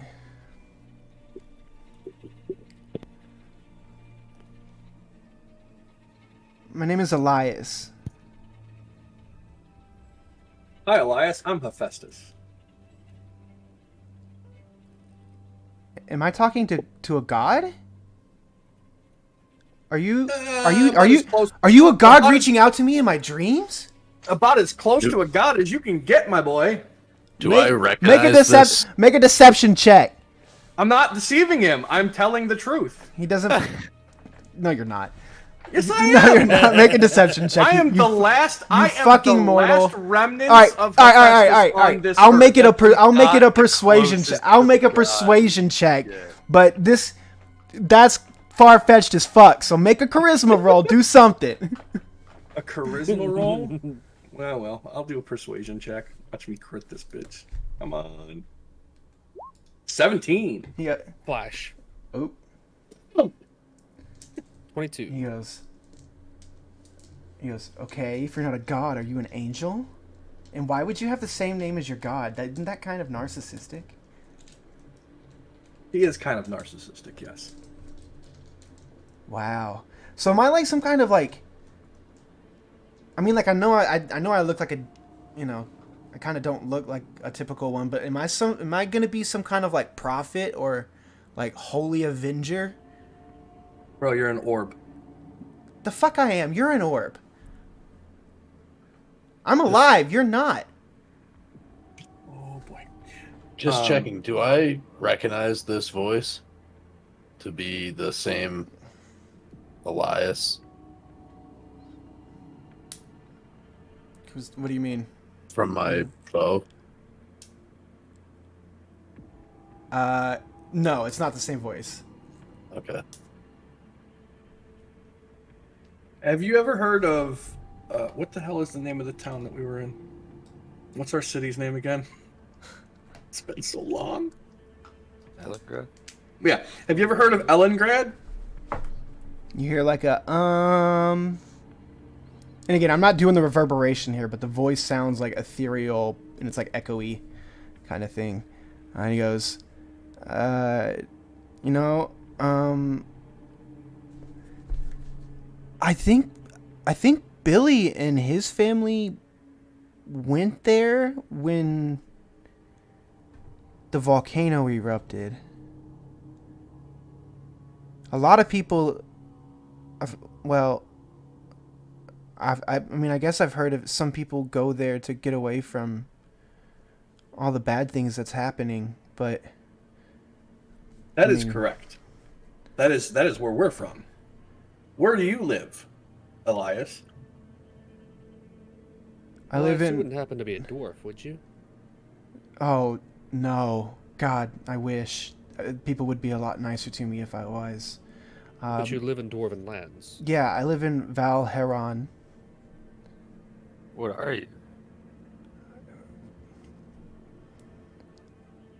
you get this like the orb like sinks in level.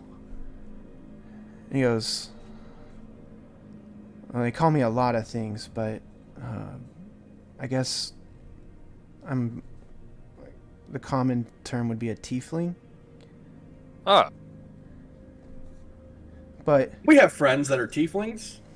As a matter of fact, we have one here now. Mm-hmm.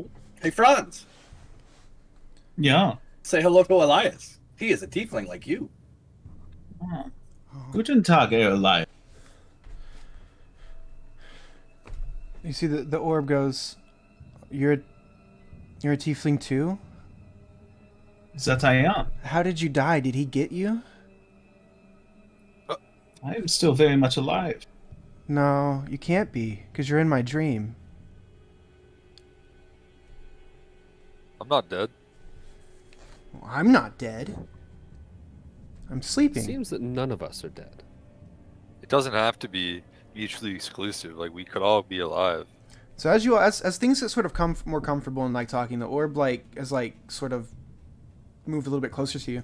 Tolliver, the orb comes into the range of your see invisibility from your stone. Yeah. And you now see what looks like a 14, 15-year-old male tiefling with blue skin and curling ram-like horns, much like Franz's. But he's got long flowing blonde hair. That's like done in like a loose ponytail. And yeah, you can now see his full form. Ah. You're just a kid. What do we remember of this cavern? Do we remember coming here, or did we all simply wake up in a cavern and start exploring? Yeah, when all of you all go to think about it, you get that real man, how did I get here kind of thing. And it gives each and every one of you all a little bit of vertigo. And you're all just like, wait, how did we get here? And then you hear the deep rumbling voice. You just hear a rolling laughter like he learns quickly. The smart ones taste ever the better. Hey, Herr Elias, gonna- what can you tell us of that creature? You see, like, when the voice starts talking, Elias is now just, like, curled up in a fetal position with, like, his hand over his ears. And he is just, like... And now snow is beginning to fall heavy around you all. Ah. I'm talking John? about, like, you can't... you can barely see your hand in front of your face kind of thing. He's just like Blue. I'm gonna subtly, but quickly, check my shield, and other, like, my shield and my helmet to make sure they're still infused. Yeah. Yep. You still Okay. have all your... Yeah, everything's as it would be. Okay, well, we're not dead. He goes... Double checking as well, taking off my glove off of my right hand and checking my arm to see if I'm still sort of the golden elven color or not. No. You I'm see... going to gently remove his hands from his ears and repeat my question of what he knows of this creature. So you can't see him like Tolliver can. So all you see now is that the orb is... Like, Tolliver has it's one of his, like... It's part of your wizard class, I believe, right? Like, you have a 10-foot Yeah. thing around you? Yeah. That's the only reason why he can see Elias.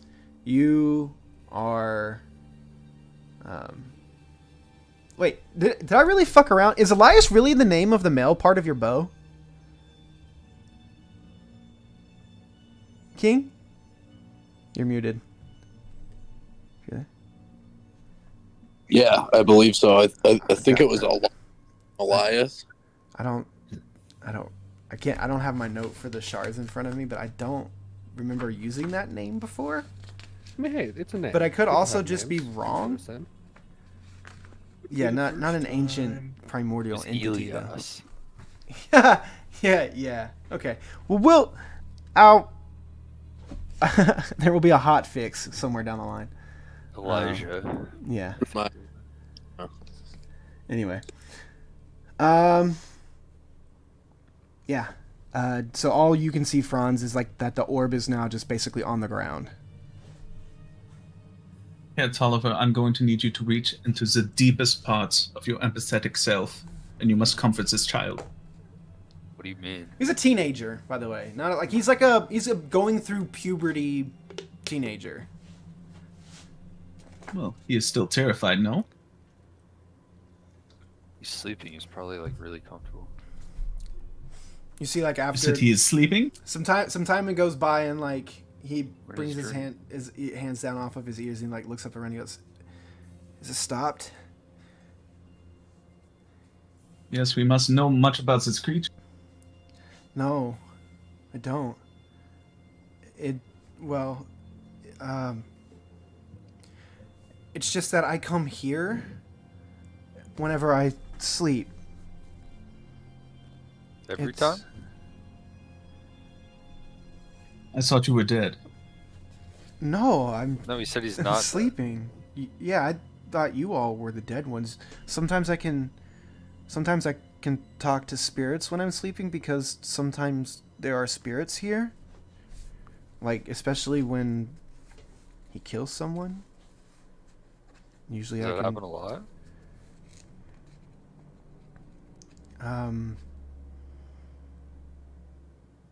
Elias goes, come with me. And he like, you see the orb just like go back the way you all came from. And he takes you all back to the mural here at the beginning, like the big one that spans the wall with like a lot of the broken he goes, it's that many. And there's too many to count offhand. You would have to accurately count it, you would have to go and mark and make sure you don't repeat yourself kind of thing. Bodies overlap, things like that. He goes, yeah. That many. Do you know why you come here? I think he wants me. Does he talk to you? He teases me. He kind of chases me, sends his monsters to chase me through the caves. Have they ever actually hurt you? They got me one time. And when I woke up, I had this mark on my arm. But I woke up before they could do anything real bad to me. And luckily, most of the time, I can make myself wake up if I need to. But I don't know. I kind of came to the realization that if I'm gonna sleep, I'm gonna end up here. I gotta figure something out, you know? But I don't know. I can't. I have magic, but I don't really know how to. It just kind of comes out of me, and When you're scared. yeah, and Yeah, we know someone like you. Are you adopted? I wish. I actually, Are you an orphan? yeah. In what city do you live in? Valheron. Valheron, okay. Does anybody know how far away that is? You do. From, You do. You're the only one who would know. It's on the Dwarven continent. okay, how far is that from where we're at? A long fucking way. Like, We could- other side of the world from you guys. Have we sent somebody to the Dwarven continent yet? We've been avoiding them because of your fucking. Yeah, that's actually like one of the places on the planet you guys haven't really integrated with at all because you've been ducking the magistrates from there. Yeah. Which seems a ridiculous reason in the face of what's happening to the world. This isn't one of my kids, is it? Is it? Probably not. He goes, Oh, well, oh my god. he goes, wait, are you guys talking to the dwarf guy? Yeah. No, my mom's a Kalish star. What was that? Make a nature check. Do I? Oh, I'm not even fucking What listening. the fuck? What color are my arms? Oh yeah. Yeah. Yeah, Kalish. 18? Tell me what that is. Pale gray. And Oh. okay, yeah. These people are rare. Like, insanely. Like, you're lucky to come across one in your lifetime. A Kalish star is a mortal entity that was born of dreams. It is an entity that has gained cohesion and consciousness through being dreamed into existence by some other entity. They emerge into the mortal realm at a certain age, the age they were dreamed of, and then they begin to live their life from that point onward with like almost no memories fresh. The only memories they have are of the dream of which they resided in when they were born. So you have to think of the entity that is powerful enough to create like a conscious entity from their dreams, right? That kind of thing.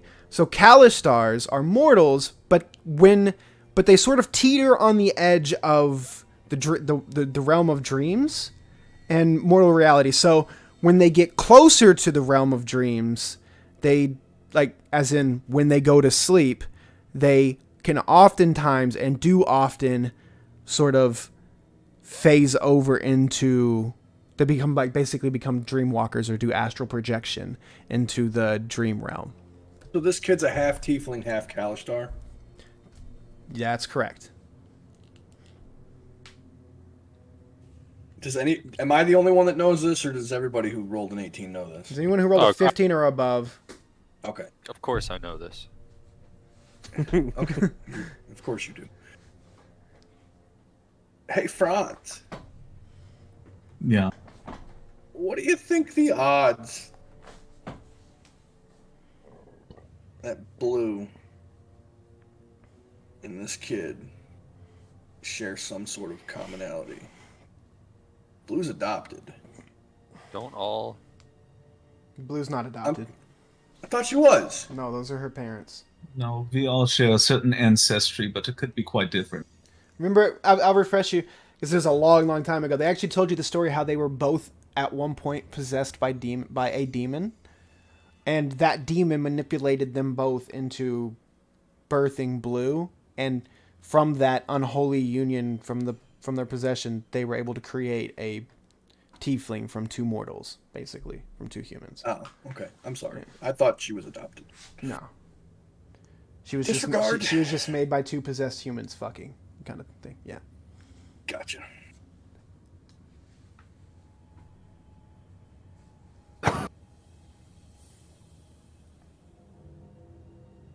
Well, it is clear to me that we need to get young Elijah out of the dwarven city and into Ellengrad. Yeah, maybe he can. Ride with my kids. Yeah, I know where you're going with that there, bud. It's not. I was just gonna say maybe him and Blue can learn to kind of handle their magic together. Might help accelerate her learning too. I will have my own personal tiefling army. Exactly. I Yeah, wanna that's. go to the dwarf town. I'm gonna have to go there. But have we learned anything about this creature that is haunting us here? Yeah. Do you know what that is?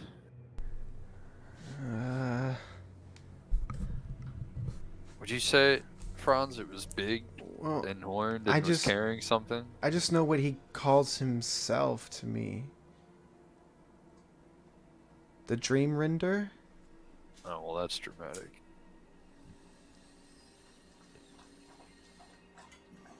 But more dramatic is how we are all having a shared conscious dream together.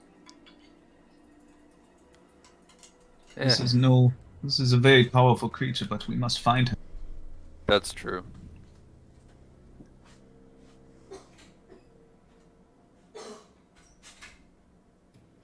I'll throw this out there.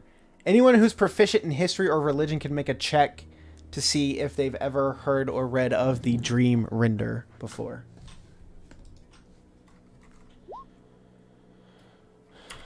What if I'm proficient in both? Do I Then get a you have bonus? advantage. Yeah. Yay! Doesn't matter.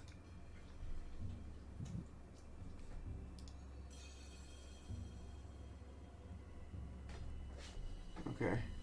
Hold on one sec. I'm trying to.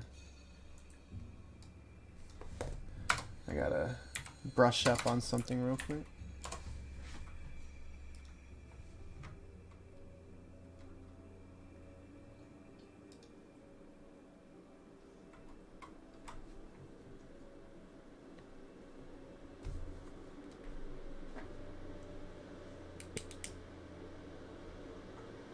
I wonder if I can absorb two separate elements with my shield at the same time. Are you talking about the lines? Yeah. See, the thing is like with absorb elements, those aren't elements. Yeah, but it worked for the white So- line, buddy. You see? That's true, And a that's true. Shiny ass fucking sword.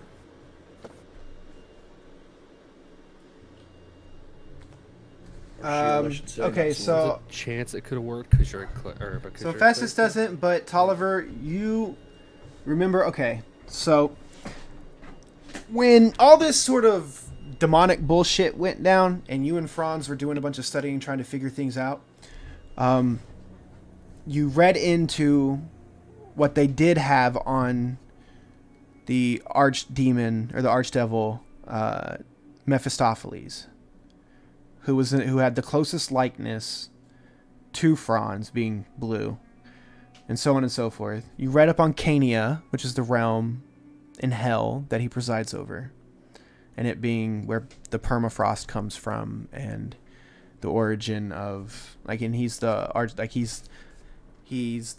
arcane experimenter. He's the archdevil that is so deeply entrenched with just experimenting with magic on mortals, on demons. Just basically, he's like a Nazi doctor of magic. You know what I mean? Mm-hmm. He had a lieutenant.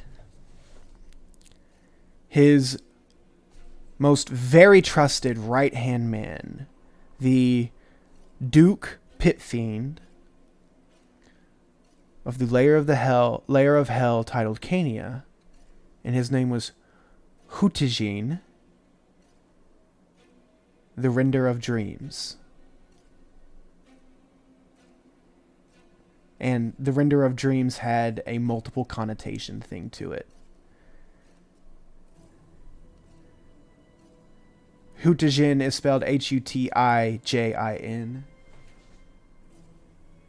And he is said to be one of Hell's greatest dukes.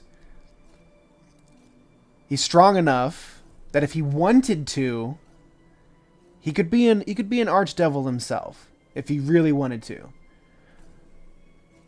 But in a rare thing in the Hells, in the 9 Hells, he is so loyal to Mephistopheles that he's never even thought to challenge him, never even thought to ascend past his station. He serves Mephistopheles unerringly, without fault.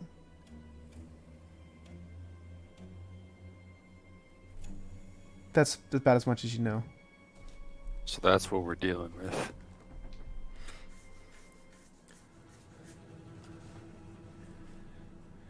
You hear you hear Elias go, "Oh, casual. Okay."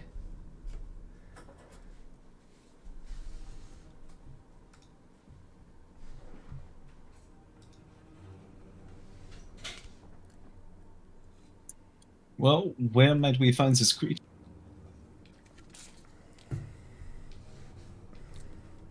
He goes.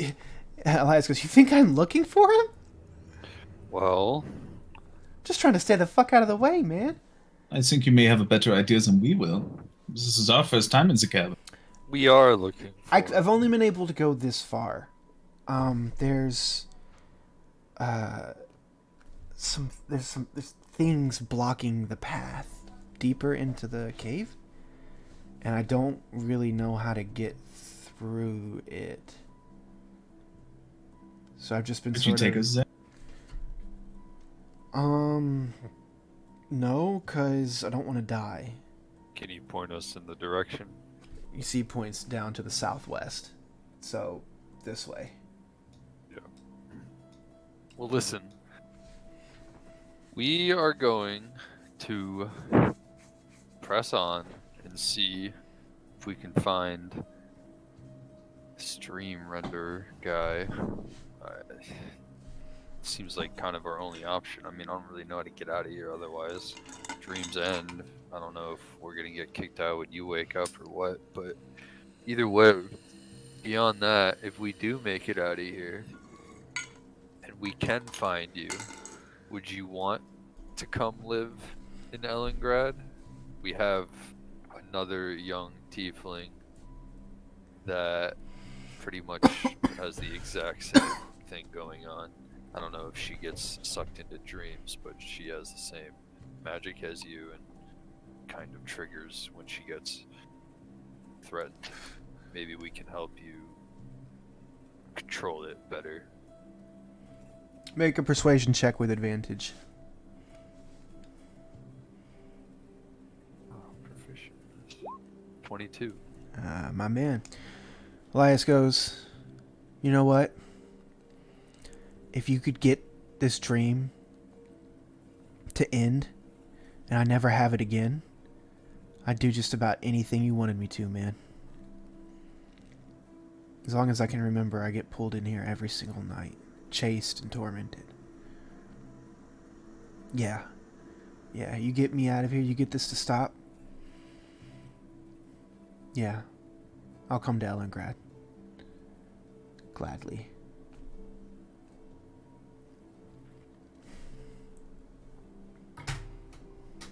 Alright, well, I guess we're going southwest. Okay. Quick break. We've been playing for about 2 hours. Take a little bathroom break. I need to get another drink. Got you another child soldier, Dana.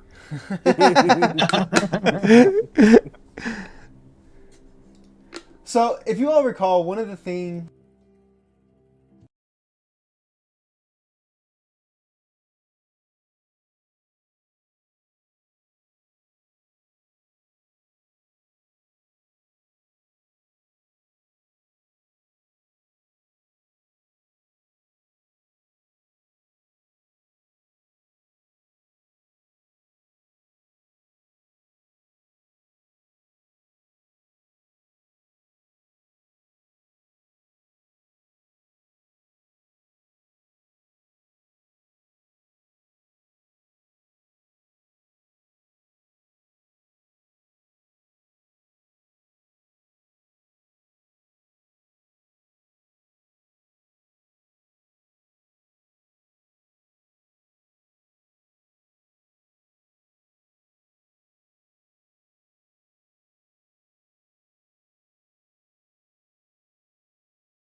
get my dispel magic.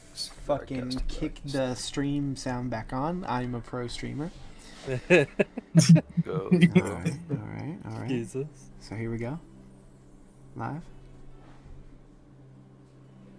After having this conversation with Elias, gathering some information, you will have a better perspective of where you all might be or what's going on. So, When I tabbed into Roll20, I accidentally started a YouTube tab. I thought it was the music that Wick switched to. It's just like card style. I was gonna say, was it like little like it was like Little Baby or some shit, like just. God damn it! I'm gonna real quick. I forgot to earlier.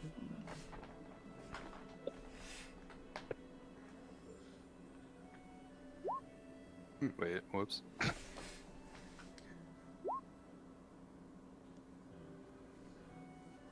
Oh, that's nice.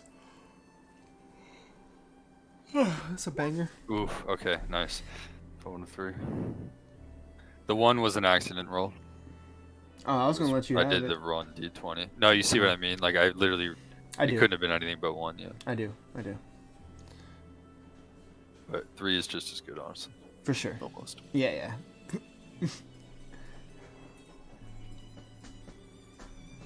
Alright, guys. How would you all like to proceed? He did mention that the way deeper into the cave was southwest.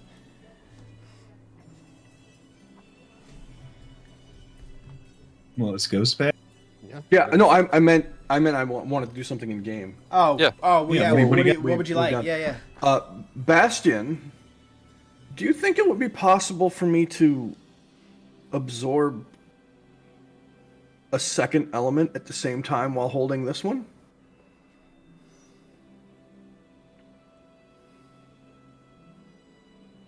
Just you get this emotional thinking feeling sent back to you, and then you get a voice that goes, I don't know. I would like to think I'm strong enough that I could handle something like that, but Would you like to try? fuck it. Is this line right here, is it active? Can I feel it? Yeah, it's solid. It's solid. Is it pulsating that heat that Well, it's you actually only feel that energy when you interact with it, when you touch it. Okay, I'm gonna stick my hand up to it. Does it feel? It feels Like fucking. when I It touch feels like you feel anger, hatred, and flame. Yeah. I am going to absorb, just like I absorbed the white one. I'm gonna absorb that one Okay. as well, while holding the celestial energy. Make a wisdom saving throw. Wisdom save. Yeah.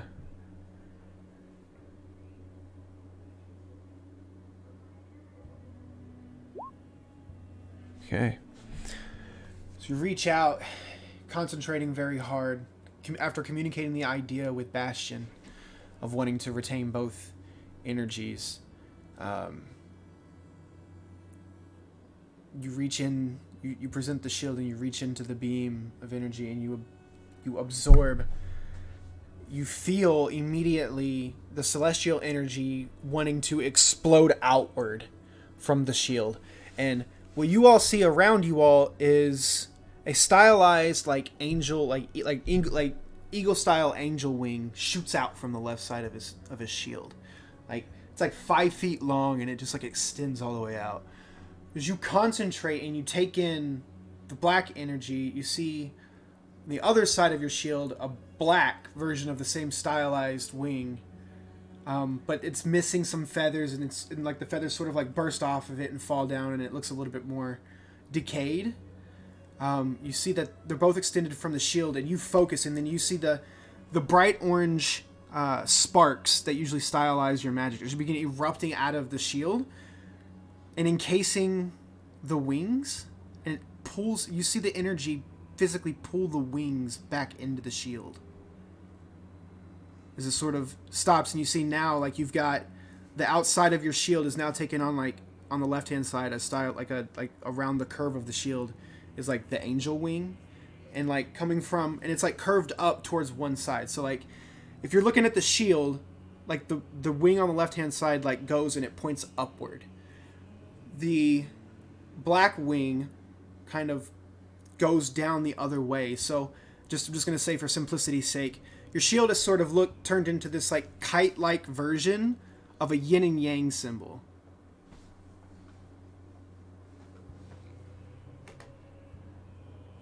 That's it. Bastion, are you okay? That's fucking awesome. This is crazy. This is insane. It's literally just pure chaos. What are we going to do with this?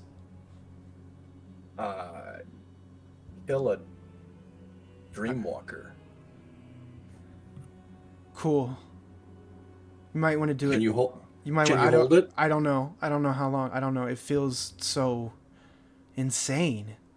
They're fighting against each other, but at the same time, they're sort of feeding off of each other. I don't know. I don't know. This is dangerous, but the Dreamrender, fucking Lord of Hell. Let's fucking get it. Let's go. I'm gonna yell to the boys. We gotta move quick, boys. I don't know how long he can hold this. All right, we go. I'll lead the way.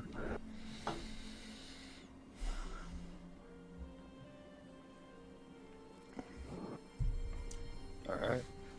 All right. As you all are making your way down this,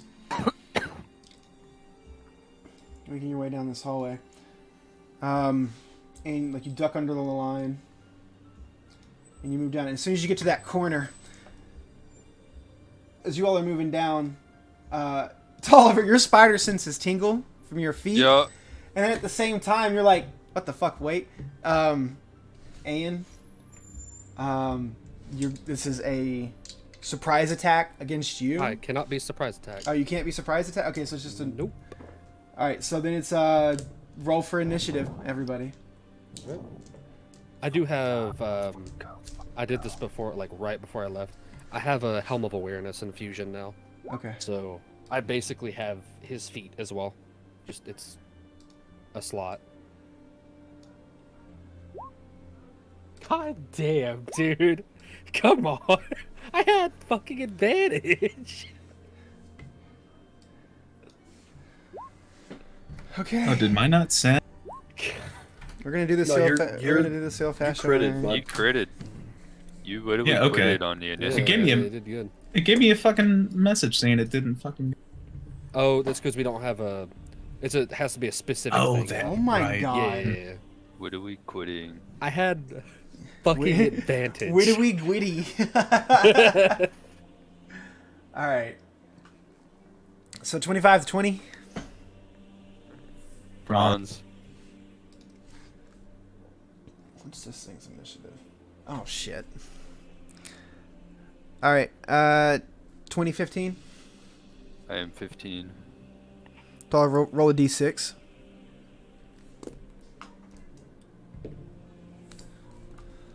Six. Oh wow! Aw. That's what you needed. God damn it! I rolled a 5. All right. What's the remaining order? Hephaestus and Astor go in the same turn, and I'm last. Wow. Yeah, tie on Okay. 10 and then a 6. Okay.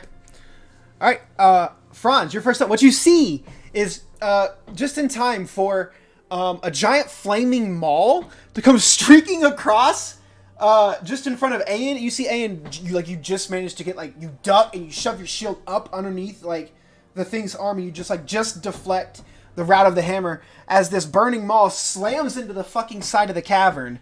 And you see standing before you this 10-foot tall, for all intents and purposes, like, it's, you guys know what this is. It's a Minotaur. However, some of its features its skin is blue, all the way. So, its skin is blue, and it's got, like, it's got the horns that kind of twist off of its head, not in a ram shape, but, like, just in a straight, like, horn shape. They're covered with ice. It lets out this giant monstrous roar at you all. And Franz, what would you like to do? I'm going to cast Hold Monster. So that's an 18 DC, and I'm also going to use Bend Luck, Good God. so it will have -4 to its roll. What save is it again? 18. No, what kind of save? I'm sorry. Oh, I'm sorry. Yeah, let me look. Ooh, It's been so long. need to know. Wisdom save.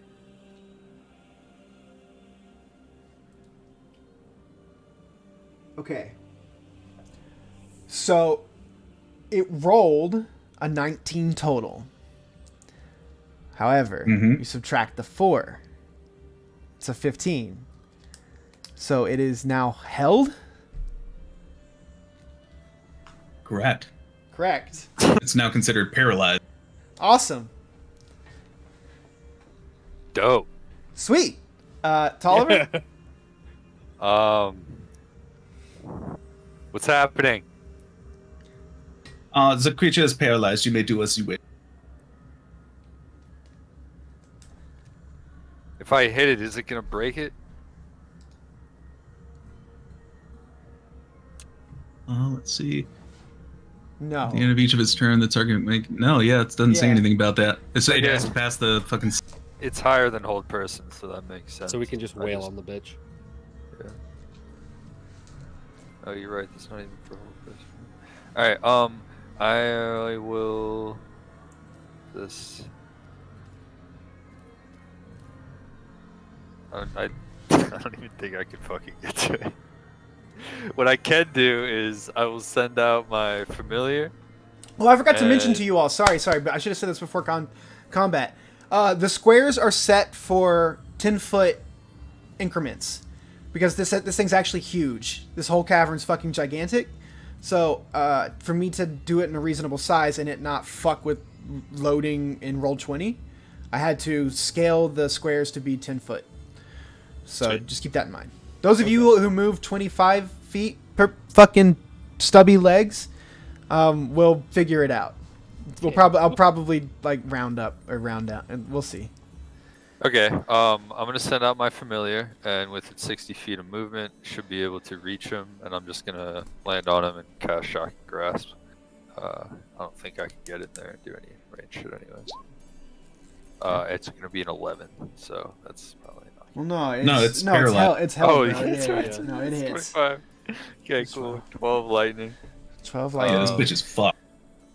And then I'm just gonna move my guy 10 feet away, so he'll be against this wall here. That's the rest of his movement, and I'll stay where I am. That's my turn. Okay. The end of your turn. This thing is frozen. However, sharing its turn with it, you hear loud thumping noises and a horrible roar as another Minotaur-like creature comes bursting through this one, like just completely just shoving him aside, like just running right through him, and he's gonna go and just like stomp kick you in the chest, Ian. Oh boy. That is a 24 to hit.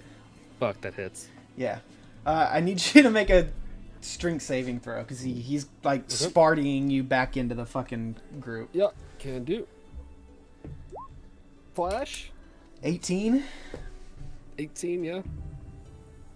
Fortunately, I rolled a natural 19 for the Ah, contest. shit. Well, So well, you well, go flying back 10 feet, and you take 20 points of bludgeoning damage, okay. and you are knocked prone. Okay. He is going to move forward, and he's going to raise the maul above his head, and he's going to slam it down on you. Yep. Because you're prone. Wait, can I? Hold on. Unfortunately, I rolled a 6 and a 7, so... Yeah, that definitely does not hit. Thank God. No, he does not hit. I don't have advantage. You managed to, like yeah, you land on your back, you get the breath knocked out of you, so you see, like, that flaming maul standing above you, and you manage to, like, roll to the side as it collides down onto the ground. However, you are going to take... It missed you, so you're going to take half of the AoE damage that the maul does. Okay.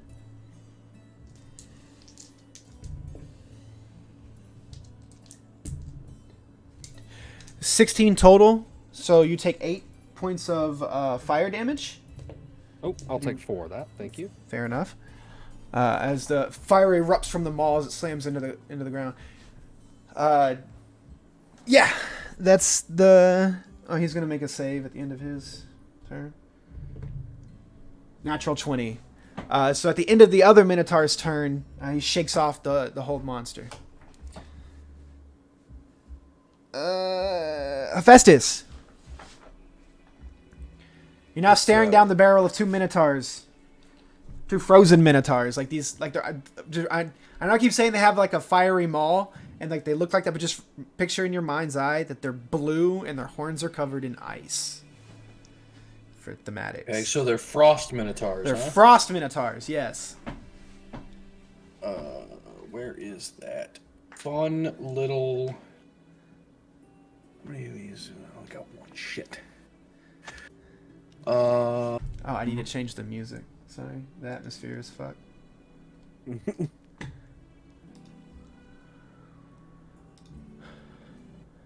How about a little fire scarecrow?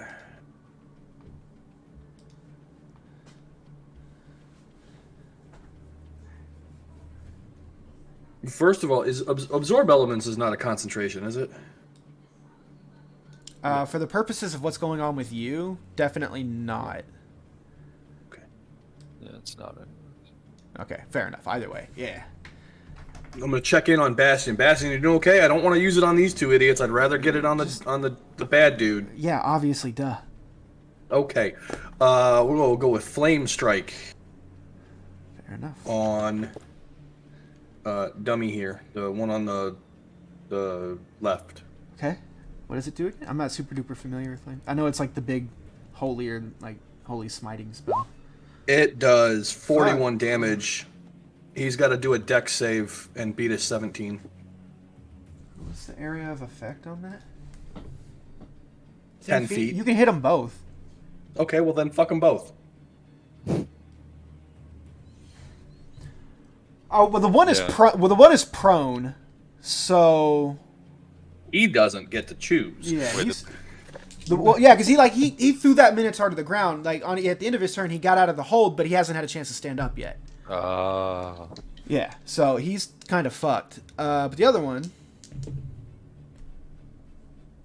yeah, natural 19. So a lot.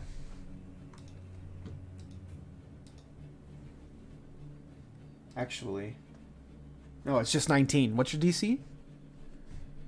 17. Okay. 17, Oh, is the 17. DC. I see that. I see it. So he takes half. So he gets 21. Is Flame Strike radiant or fire damage? Both. Oh, it's okay. The radiant damage. It's actually kind of funny, so it balances out. The radiant damage seems to hurt it more than normal. However, the fire damage does not seem to hurt it as much. Oh, okay.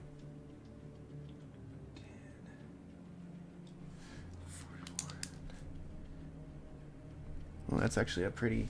Still ends up being a pretty good hit on this Minotaur, on this Frost Minotaur. Yeah, it's a cool spell. That's a good old chunk. Okay. Yeah. Is that your turn? Yeah. Aster. All right. I'm going to. Sorry, just let me check. Yeah. I am going to bonus action cast Hex on this one Okay. using a spell scroll. And then I will attack him with my longbow. Make them attacks. Actually, I want to try a poison arrow. If that's possible.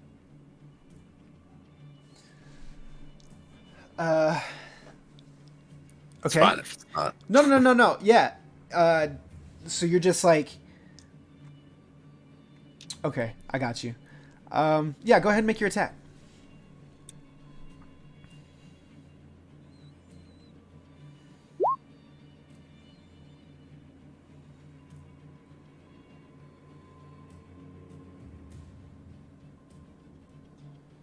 $17. 17 hits. Go ahead and roll your damage. And add 3d6 poison damage to the arrow. Okay. So I'll do that. That added my sneak attack in already. Yeah. I'll do So the you'll need to add hex damage and poison damage. 3d6. And then I'll do my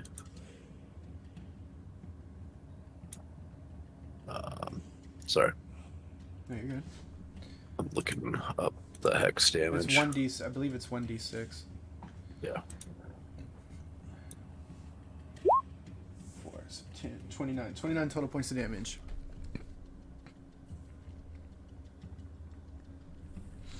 This arrow slams into its shoulder. You see it like knock it back. Well, sorry, as you pulled the arrow back, I should mention, as you pull the arrow back, one of the snake heads that adorn like the twisting where it comes together, it's sort of where like their mouths, like here. No, I'm not gonna turn my camera on because I look goofy as fuck. But imagine if like where your hand goes on your bow, right? Your hand rests on an open maw of one of the snakes, and like over top of it, like a hand guard, is the other mouth of the snake. So your arrow kind of sits over top of that, where the guard is, where the mouths sort of like are overlapping one another, and you see from the fangs in their mouth they begin dripping that black miasmic poison that you had harvested. And it drips onto the arrow, and you see it begins spreading along the arrow, and it begins dripping off the tip and off of the fletching as you let the arrow fly. It smacks into the side of the Frost Minotaur. That's sick. You see, like, And- as it does, like you see, like, a couple heartbeats go by on the Minotaur, and, like, you can see, like, black veins begin, like, running up its neck.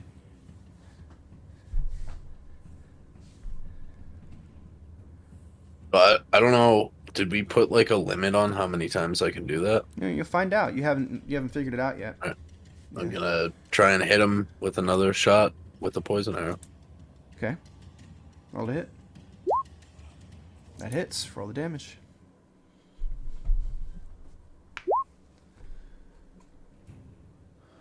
Oh, the sneak attack doesn't count for the second arrow. You can No. only do it once per It just round. it I know, it automatically rolls it. Yeah, I'm just reminding you. So, yeah, because we haven't played in fucking forever, and you're playing a new character. Go ahead and roll. Go ahead, but you do roll your hex, and you do roll the poison again. So go ahead and just roll 4d6 total. Good. Fuck. Damn, you're getting kind of gypped on the sixes tonight. Man. Yeah. 30 points of damage is still pretty solid, though. Yeah. Well, it would be 18. Oh. I told you not to take it into account, and I did. Fuck me. Yep. Good DM is good. I'm all story, no mechanics. Yeah. So is that your turn? Yeah. All right, cool. Ayan. Okay. Oh, sorry. Go. Real quick with Hex, Yeah. I get to pick one ability that they have disadvantage on for saving throws Correct. No, it's not for saving throws. It's for ability checks. or But yes. for ability checks. Yeah. I'll do dexterity, I guess. Okay. But Uh-oh. not what I meant to do. And I cast darkness. Oh God. Oh fuck. Sorry, I just wanted to get that out there before. You're good. Ayan, go ahead. Okay. I am going to stand back up. Of course, since it walked back up to me, I don't have to go back up to it to fight it. I am going to bonus action. I forget what this is called. Bonus action defensive field. And then I am going to punch at this motherfucker twice. Do it. There's one. That guarantee that doesn't hit. That sucks. Cool. Yeah, that misses, unfortunately. Hopefully that one hits. That one does hit. Okay. And I'm gonna do 7 thunder damage. Outstanding. Fucking Bob. Incredible. That is my turn. Okay. Me and you doing low amounts of thunder damage is like that handshake meme, pretty much. Yeah.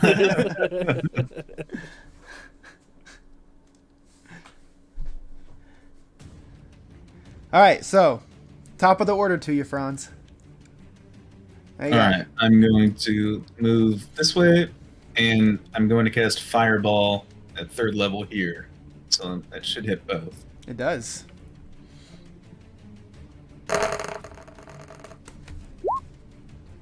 All right, I need an 18 Dexterity saving throw.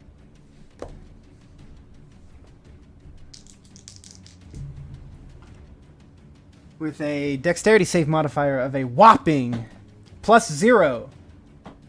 They both fail. Fuck yeah. However, I will say when the blast goes off, go ahead and roll me. Go ahead and roll me a D100, Franz. I'll leave it in your hands, because this is a big explosion that goes off in this cavern with icy stalactites hanging from the ceiling, and unfortunately, some begin falling from the roof, or from the ceiling here. So I need everyone in the hallway there. So everyone but Tolliver, I need you all to make dexterity saving throws as icy stalactites begin falling from the ceiling. And the spell and the fireball after the smoke clears doesn't seem to have affected them as much as you would have desired. Wonderful. Did I have to do a dex fucking- save? I'm sorry, I walked away. Yeah, you do. I'm So fucking. so I'm killing it Ayn, tonight, guys. Ayn, you're fucked. Aster, you're fucked, and Hephaestus, you're fucked. Franz, you're fine. So, as these stalactites begin falling from the ceiling, you take... Wow. Snake eyes. I like that. Hey, so you take 10. You take 10 piercing damage. Those of you all who failed. However, you also take...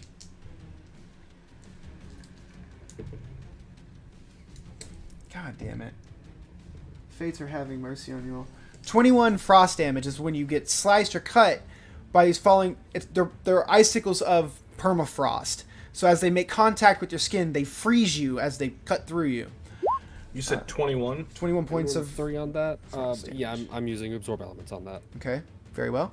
to cut that down to what 11. 11. Yep. Were the Minotaurs affected by this? Yeah, they got hit by... Yeah. They absolutely got hit by some icicles. However, they're frost minotaurs, so it, you know... That's Yeah. what I would have thought fire would do. Yeah, well, they're... Ironically enough, they're resistance to both. There's some funky shit going on with these guys. Hate it. Yeah. So Franz, that's your turn. Yes, that is my turn. Spectacular. Tolliver, you see, you see the Alright. fireball go off, and the icicles plummet down, piercing your teammates. What would you like to do? I'm going to run up here. I'm gonna take a gander at this one on the right. Does it look like haggard at all, or is it just like full force Minotaur? No, he definitely. I mean, he looks hurt. Like, especially he's got like a couple of like icicle. Like, I say like it like you know it's, but he's got like a couple icicles in him. Like he's been being targeted. He, you know, he looks rough. The guy on the ground, has he gotten up yet? It has not gotten back to their turn for him to get up yet. No. Right. Okay. Cool. So that was. I think I can do it from there. 20, and then 90 feet. Okay, I'm gonna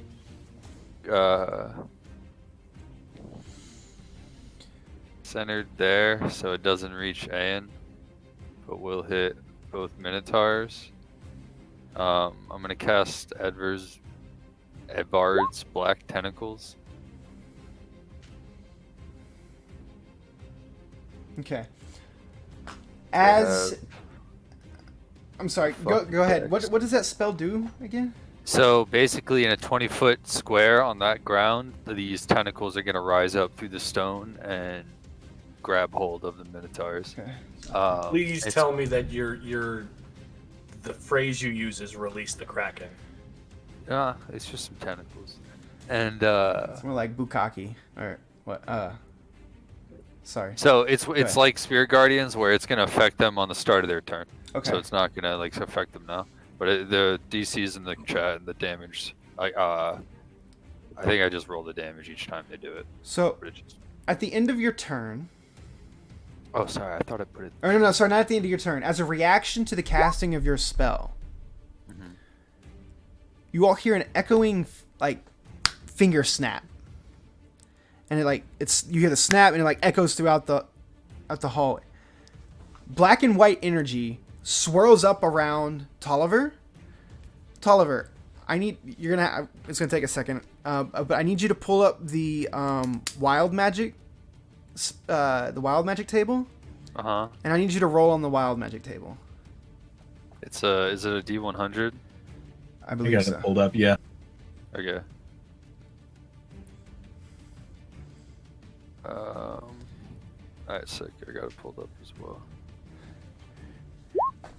22.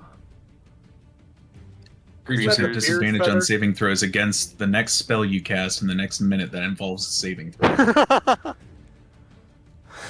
So does this happen after I cast or before that? It was the reaction to your spell. So, Okay, so it happens it's like after. it's like as if counter spell. So it technically like supersedes your spell. Okay. So your spell goes off after the effect of this. They have disadvantage. Okay. Well, yeah. Wow. You hear a you hear a deep bassling rumbling. Oh, well, I guess that's fun for you. Look at Franz and be like, "Yo, thanks." Okay, so yeah, is that your turn?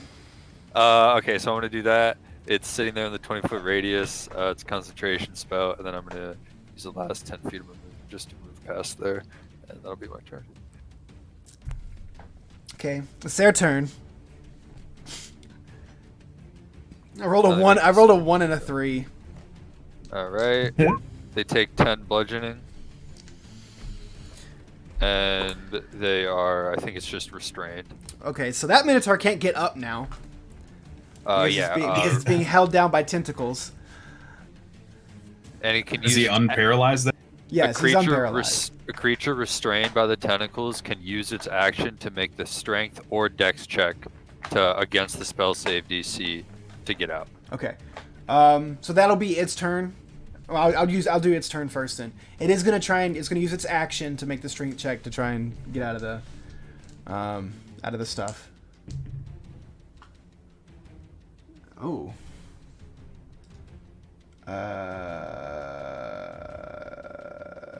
Straight strength check. It can be strength, yeah. Their choice. Oh, 22. I thought I rolled 2 10s. I rolled a 10 and an 18. Yeah. It was a 22. So it rips out of the tentacles and it stands up, but that's all it. I mean, it's all it can do. If it has movement, it can still like take its. Stuff, but... So unfortunately for these Minotaur, the caves are only big enough for one Minotaur to be in there at a time. Yeah. However, Aeon, the Minotaur in front of you is going to reach out and attempt to grapple you. I hate this. Strength check. Fuck. Okay. Monkey! You better roll high, big dog. I'm sorry. I know. Oh. Unfortunately, it does not beat the 24 that it rolled. I was gonna say it's not even worth flashing. So it's gonna that. take you. So as it grapples you, it's gonna pick you up off of the ground, and he is going to throw you into the room to the right of him, past his Minotaur friend. Would him grappling me be considered an attack? That is his first attack. Yes, the throw is the Okay. second attack. I'm gonna use my reaction to hit him with Gift of the Gem Dragon, telekinetic reprisal. Okay. He needs to he needs to make his strength save, Okay. so he'll probably pass. But hey, It's worth a shot. Natural 17. It's 23. does he at least take half the damage, or Is that by the nature? That's actually by the nature of the ability. I'm not sure. You'd I have know, that's what I'm to looking tell at. me.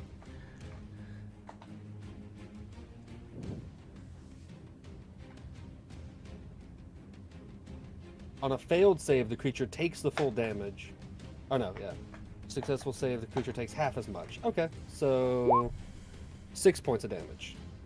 Ooh, he's looking rough. He's looking so rough, but he just manages to hold on to you. And he's gonna chuck you 10 feet to the right. Damn it. So you're on the other side of this Minotaur here. Now, Now I'm assuming. yeah. You are also Oh. in the tentacles. No, you're like, Yeah. yeah, you're here. No, I didn't want another fucking dungeon fight where I was trapped the whole time. Get ready. To... And it's gonna. Well, no, he's restricted, so he can't move because he actually failed the thing against the tentacles. So, yeah, that's because he used his action. Let's see, what is? Oh no. Okay. All right. Yeah, that's their turn. As they both turn to just look over at you or look down on you as like tentacles are beginning to like writhe up over your body. They both bring their maws up like they're getting ready to smite you into the dirt. Hephaestus, do something, God, please. Please. Y'all can just see Ayan over there just like, oh, fuck. I can't. So looking up at them. Oh man. This one's still laying down. No, he's standing up. They're both standing up over top of Ayan, who is prone on the ground. The other one's very hurt. Yeah, he's super fucking hurt though. Okay, well, by the power of Hephaestus, go fuck yourself, dickbags. Guiding Bolt at level 4. Got him, boomers. Beat his ass. Go ahead and roll to hit. All right, how would you like to end this Minotaur?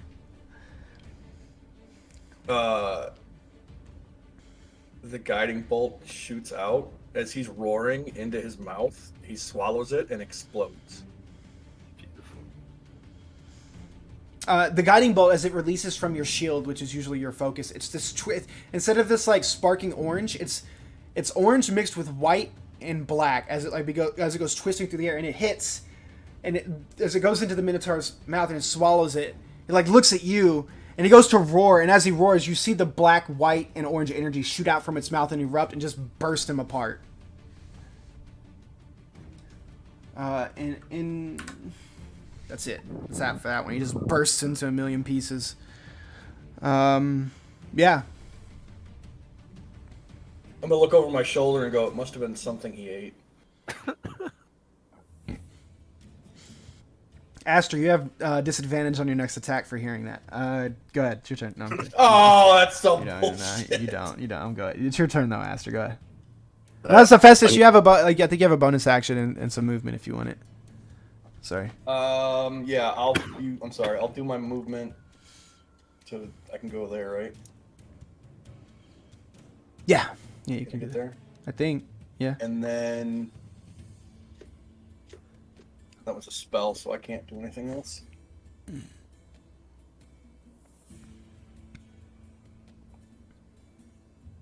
That's my turn. Okay, Aster. Alright. I am going to move there and cast Eldritch Blast. Okay, roll to hit. 16. That hits. Alright. So 8. I have Agonizing Blast, which pushes that creature 10 feet away from me in a straight line. Does it make a save at all, Let or does it me- just push him? Let me look. I think if it hits, it just pushes. Because that's kind of It- good. Oh no, it's Repelling Blast. No, it says when you hit a creature with Eldritch Blast, you can push the creature up to 10 feet away from you in a straight line. That's all it says. I Jesus think Agonizing Christ. Blast just does more damage. So I'm gonna hit him with 3 beams.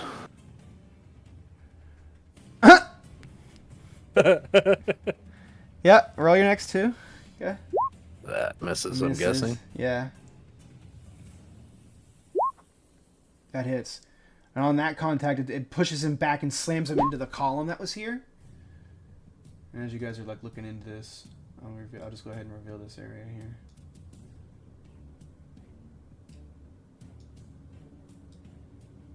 And then I'm gonna roll my hex damage as well. So, would I get sneak attack on that if they was? Sneak attack only counts for martial attacks. Sneak attack doesn't count for Okay. Yeah.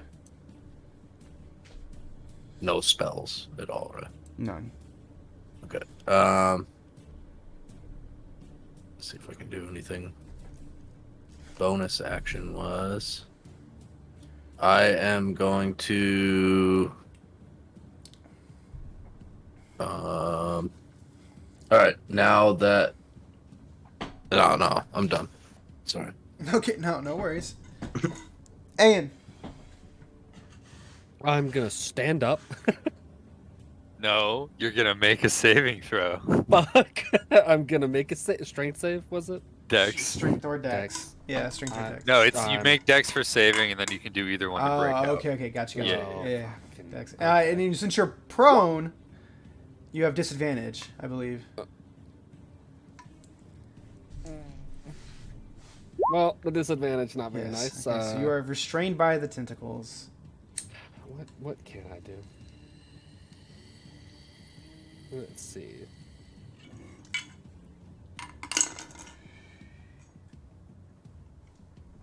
How far is he from me?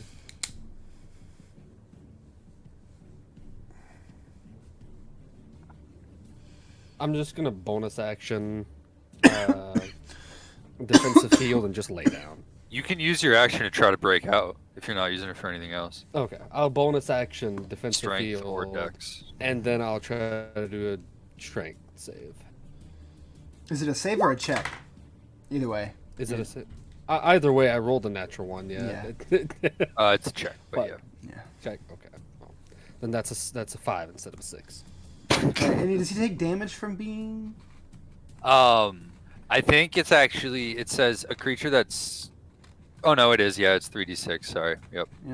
We can take the. Wrong. 8 Yep. damage. Yep. Bludgeoning. You What begin- type of damage is it? Bludgeoning. Oh, bludgeoning. Okay. He's like necrotic. Give me necrotic. I know. He's like anything elemental. Fucking like. It's like, please. Yeah. That's why I think Yeah, it's I'm just gonna actually fucking decent, lay down. 'cause Bludgeoning, Just like- magic bludgeoning. Not a lot of people Yeah. have resistance to. Alright. Man, as you're laying there and you're fighting against these tentacles, and you begin hearing this real familiar, intense pounding noise as another minotaur comes around the corner. Why? Little baby one. God. I can like feel my spell activating around the corner. I'm like, yes. Oh my god. Sorry. Yeah. So it comes trancing around the corner. And then all of you all see as it just like comes around this corner, this another giant frost minotaur lets out this giant roar at you all.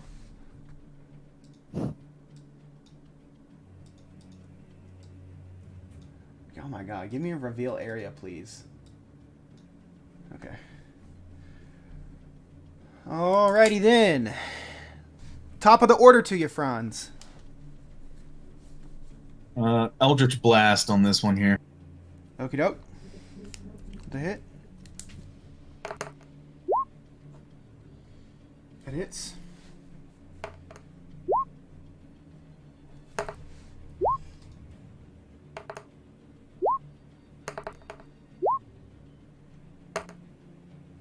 Yeehaw! Hey, there we go. God damn. 20 points of damage off a cantrip. Not too shabby. And that will end my. Tolliver. All right. I will walk up. I pull up. And I know they're resistant. I don't have anything else, so I'm just gonna firebolt. Oh wait, is this guy? No. Is this guy dead? No, that's brand new. He just came around the corner. Oh, they just came around the corner. Yeah, he's the one. The one on the right's the one that's been there the whole time. Okay. All right. I got something to ask you because I don't know how this is gonna work. Sure. I have the feat telekinetic, Mhm. and as a bonus action, I can knock somebody 30 feet, 5 feet toward or away from me, and they can willingly fail the save. How do you think that would interact with the being restrained by tentacles? So I'm not so much worried about the restrained by tentacles thing. I would allow if you pulled it off.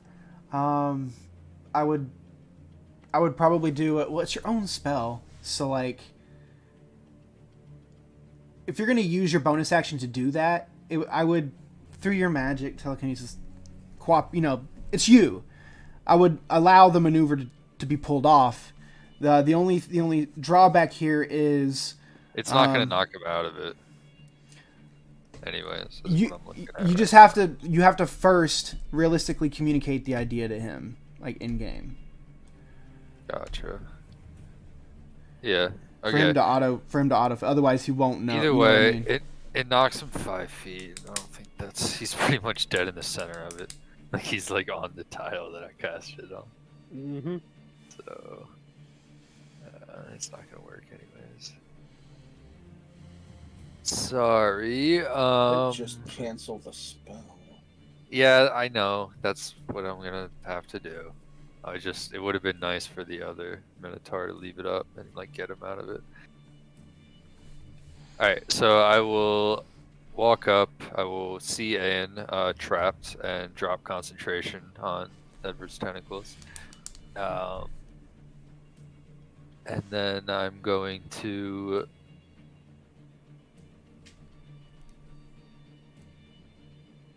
walk up again to this corner here, which I think is all my movement. Or not. Where was I?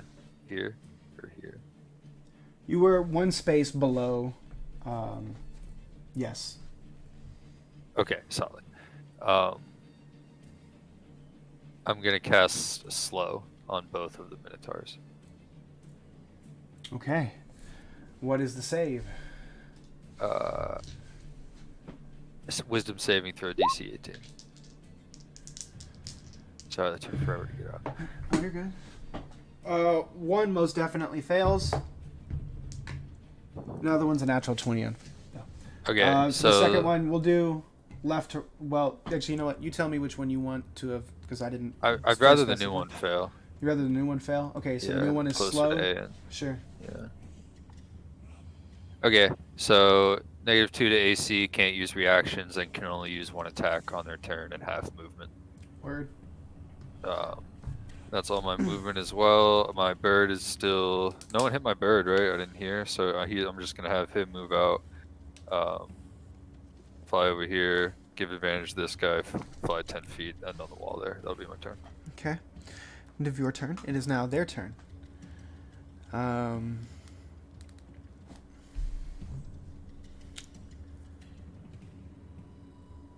We'll do the slowed one. He's gonna take his one attack and just go to slam his maul down on Aeon's prone form.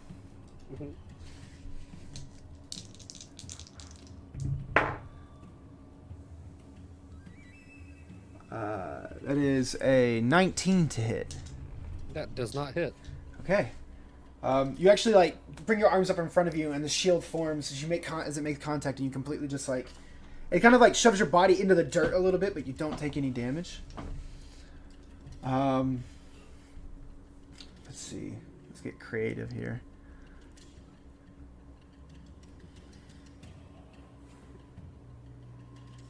What's the movement? Okay. Oh, perfect. Just enough. Okay. This Minotaur, after like being slammed back into the column, you see him like lower his center of mass, and he begins like kicking his leg out behind him, like kicking the dirt up, and just like throwing snow up behind him, and he just like bends down and like a sprinter just takes off running. Oh fuck. He's going to charge Hephaestus.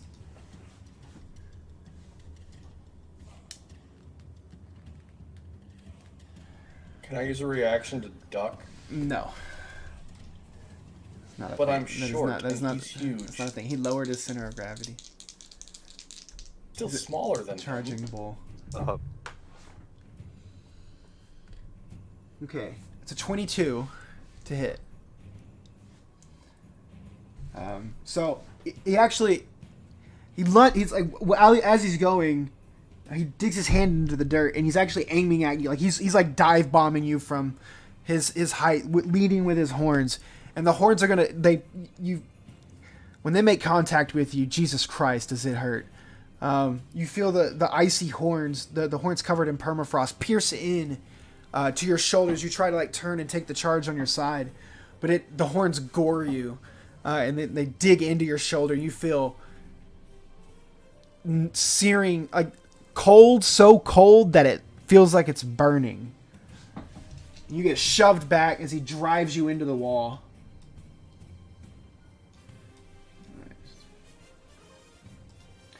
And you take... I gotta roll this damage real quick. Oh, wait, that's it. It's D12s, not D10s. Sorry.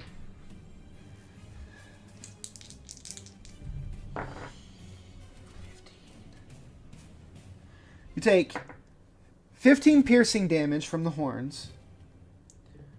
You also take... Oh. 19 points of frost damage, and you are knocked prone.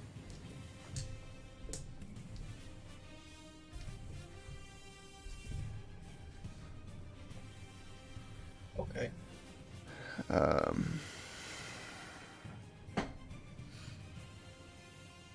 That's their turn. Okay, is he in the tentacles, or did we cancel that? The tentacles got dispelled. Also, at the end of the other Minotaur's turn, he gets to make another saving throw to get out of slow. Very well. Natural 8, no. Sick. Okay. That brings us to Hephaestus. After getting your bell fucking rung, you're laying prone on the ground. Your head's ringing. You like the left side of your body where your shield is, where you tried to take the hit, but the horns got there first. Your left arm is just like completely numb. Like your shield's just like it's there, but it's like hanging there by your side, like on your arm, strapped to it. Like you can't really like feel that side of your body. What would you like to do? Is he standing over me still, or did he punt me? He hit you with the horns and he threw you back against the wall.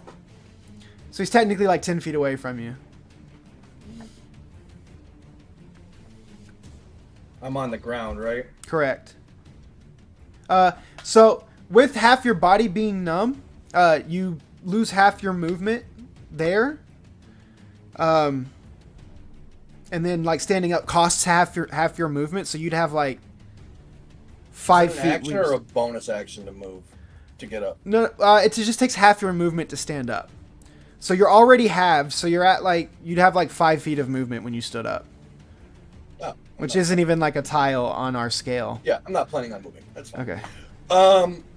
I'm gonna reach over to my shield with my other arm that is not fucking dead, and I'm gonna aim my shield with that arm at his nuts, and I am going to fire another guiding bolt at him. Okay. You see Hephaestus has to like support himself on the wall and pull himself to his feet, and he like leans back against the wall, leaning with his right side on the his right side of his body on the wall.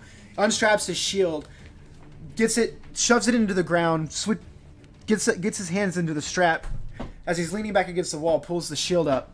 Go ahead and roll to hit.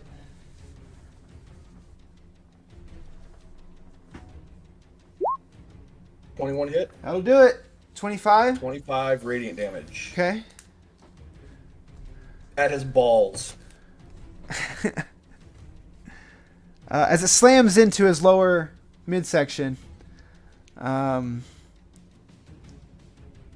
yeah, it hurts. I'm also gonna spit blood out of my mouth and tell him to go fuck himself. That hurts him. That hurts him good. You see the orange, black, and white energy slam into him, and the explosion's a bit bigger. It does a bit more than a normal guiding bolt would. As you look now, though, some of the feathers in each one of the black and white wings, you see each time you fired a guiding bolt out of the shield, like some of the feathers have begun falling off of the shield. How many are left? About half of what was originally there. That's not good. So I've got probably 2 more shots. Okay. They're doing. I will say this: your shots are hitting significantly harder. I'm just not telling you how much harder, but they are Right. hitting harder. Yeah. Okay. That'll be my turn. Okay, Aster. So, stupid question, but if it says I have 2 attacks per action, does that mean I can cast Eldritch Blast twice? No, it is either 2 attacks or 1 spell. A spell is an action. Okay. All right. Casting a spell is a different type of action than taking a martial attack action. All right.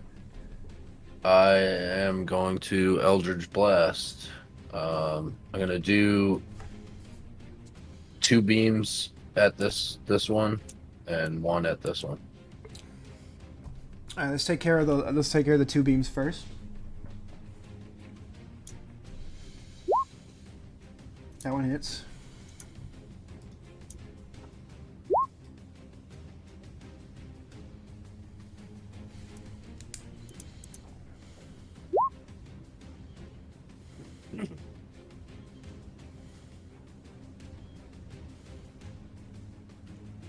The second one does not hit. Okay. All right, go ahead and roll the third one. That hits. I'm assuming you're doing your repelling blast each time you hit. Yeah. Yeah. And then hex damage. Oh, is the one that I hexed still up? No, he died. Okay. I'm gonna bonus action. I think Okay. that's. I'll let the you count it because technically you need to you should have done that before you did your Eldritch Blasts, just as like a tool tip for Warlock. That Yeah, way yeah. you could have. So I'll go ahead and roll your d6. I didn't even. But All right. yeah, no, you're good. I know. That's what I'm saying. Like we're getting back into it. I'm gonna give you your shit just so it's like. I was gonna say I I didn't mean to roll that anyways. I would have just said, I'm fine with not getting the hex damage on No, this you're turn. good, man. Go ahead. I want the All right. combat. I want the combat. All right. So do I get to do hex damage? Just once, right? No, that one goes. Yeah, just once. Yes. All right. Which one? So Which one were you moving? I'll say the hex I'm to? hexing this one. Okay. Oh. Yep. And that'll be my turn.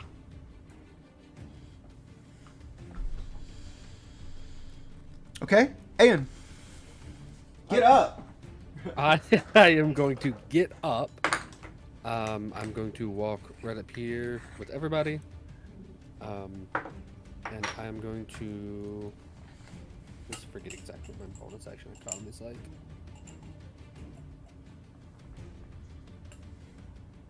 I'm going to bonus action compel duel, the fresh one, or the new one. It's not fresh Okay. anymore.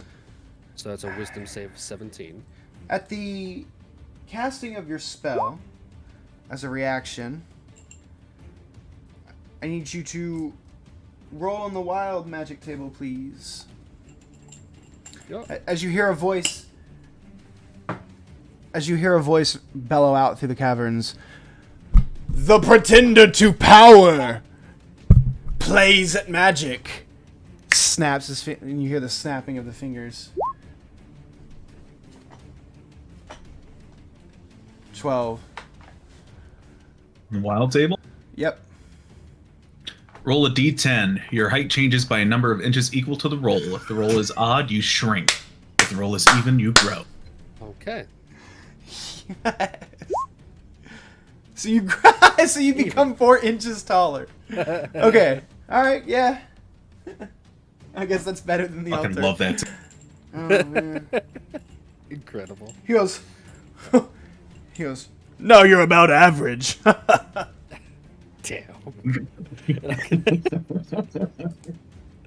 And I'm going to use my action to dodge. And that is my turn. Okay. Top of the order to you, Franz.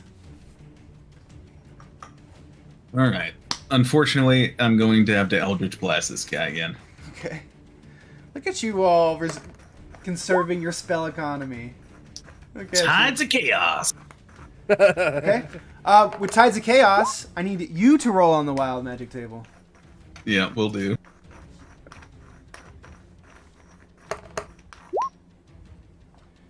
Oh, boy. You roll a 17 too. Isn't that what he just rolled? Yes! No, I rolled a 12. I have the fucking table pulled up though. But it's in the You grow a long beard made of feathers. Yes. You hear another bellowing like, I didn't even have to do that one.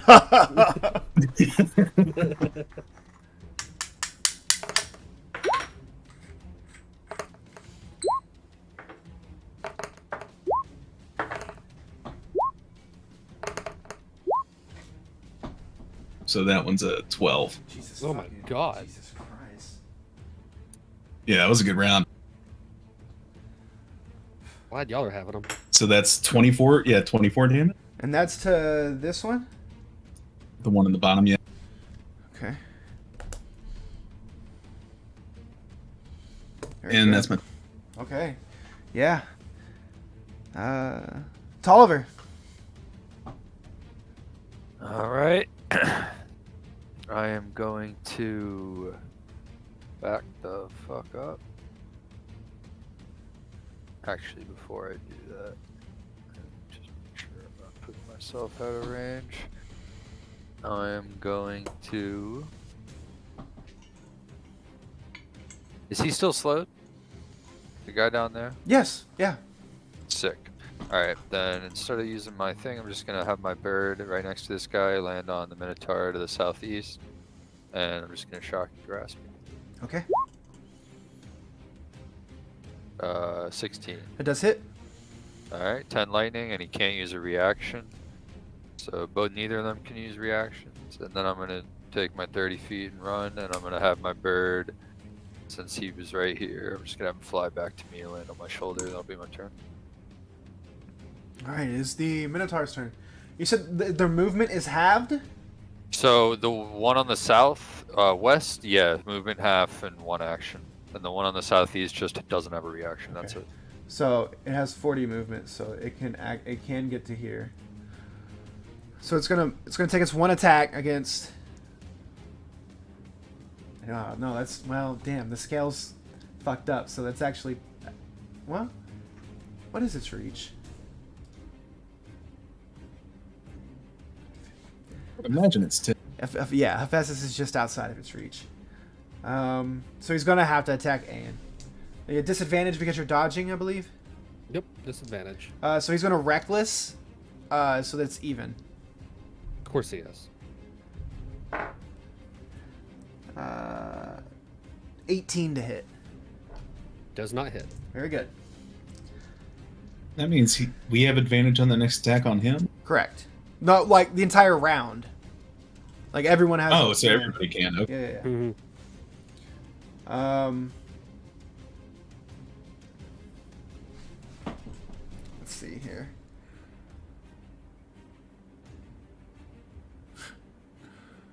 Uh,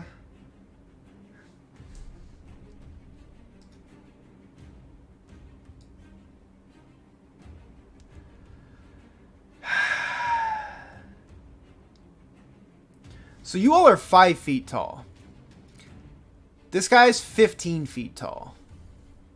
Taller is more towards 6 feet, so. So all I'm saying that is to, and he's going to walk over you as he goes to charge, and he's just going to like walk over and around you and just gore Hephaestus again. So hey, just know you're Really standing pissed under that the one off. Minotaur that is now just like, yeah, Hephaestus, since your body's already frozen on one half, you have a dex save here, but you're at disadvantage. I'm gonna use my reaction to move half my movement away from him.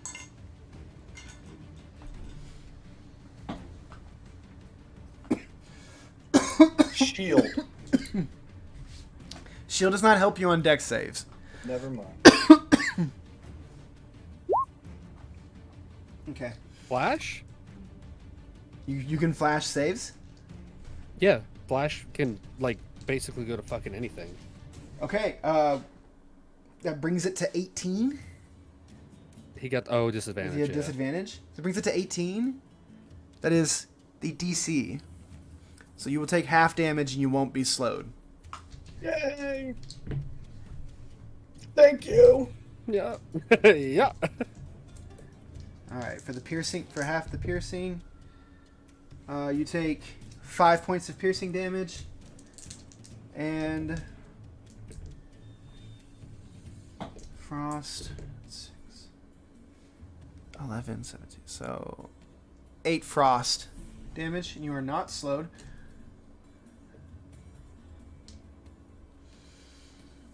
However, as you are standing there in front of him, he is going to use his second attack to slam his maul into you, and he's going to reckless.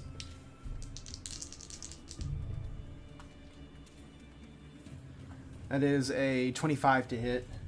Yep. So as the flaming maul slams into you, you take bludgeoning and fire damage.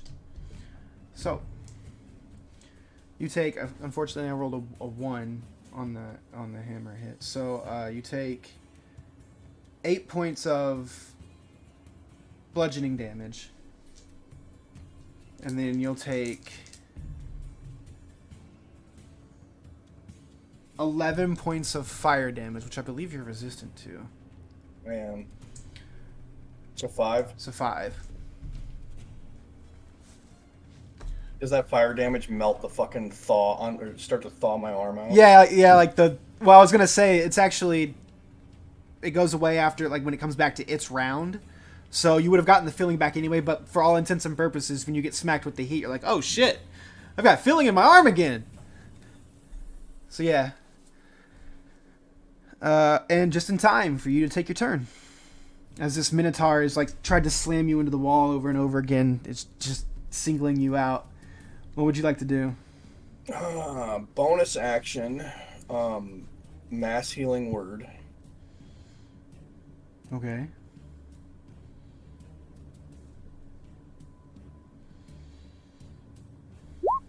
So I get 15 healing, and so does everybody within So everybody 60 feet of me. gets 15.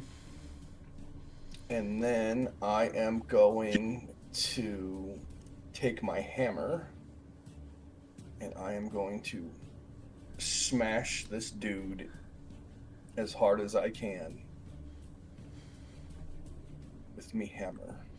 So here's what happens. As you switched your shield over to your good hand, you had to pick up your hammer in your offhand. So Okay. you don't make the attack with proficiency. So just roll a d20 plus your strength.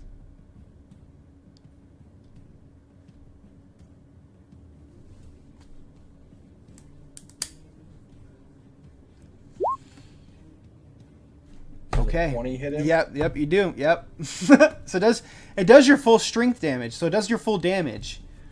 Okay, but there's a problem. Okay. Okay, so I'm gonna roll it like I normally would Yeah. because there's that thing that I have. That, Okay. Yeah, go for Adds it. in. Yeah, I know what you're talking about. Go ahead. Yeah, that's fine.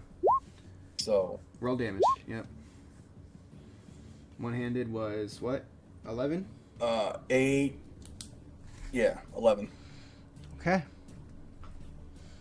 And some of that's radiant, I think. Yep.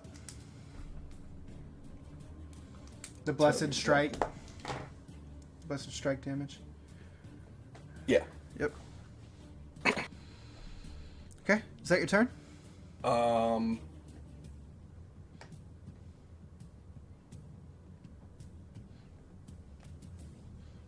Wait a minute. I wouldn't have gotten. Well, it doesn't matter.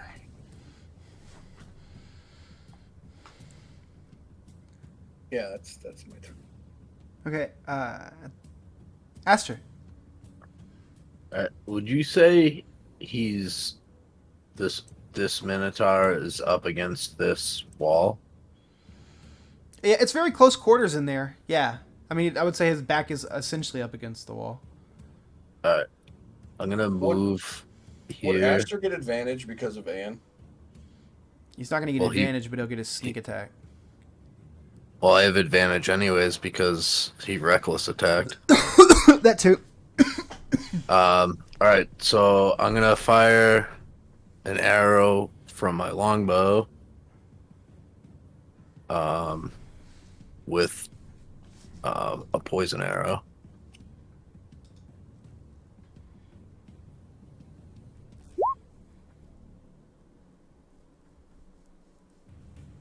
Okay, yeah, that hits.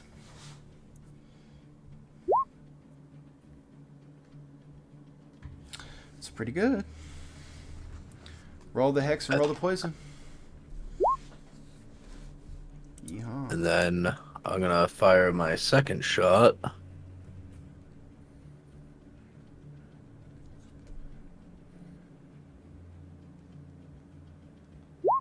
And I'm going Alright. to turn that arrow into an immovable rod. Well, I'm gonna just yeah.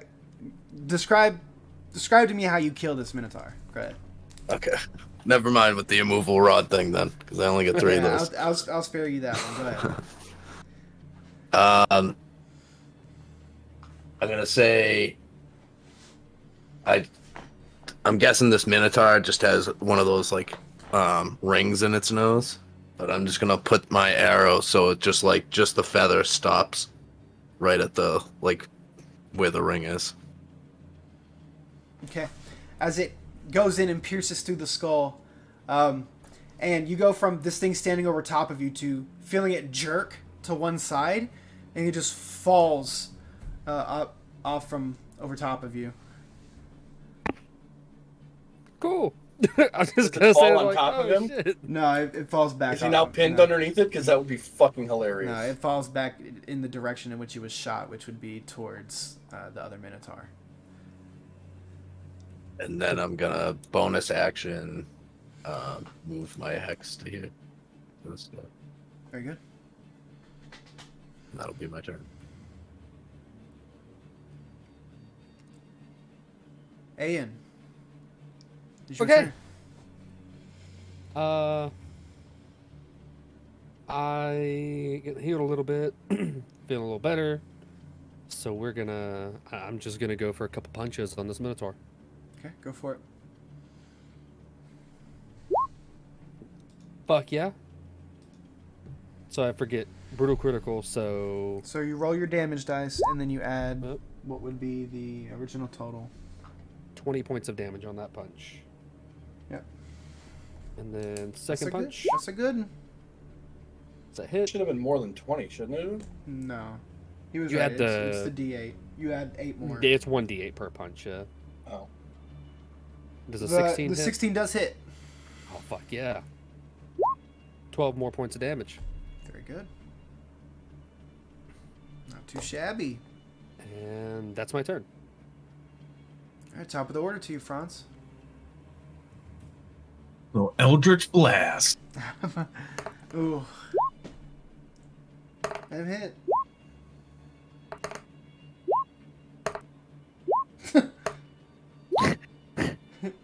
Oh my god. Oh, so weak. Okay. Not as good as it could have been. Still. Yeah.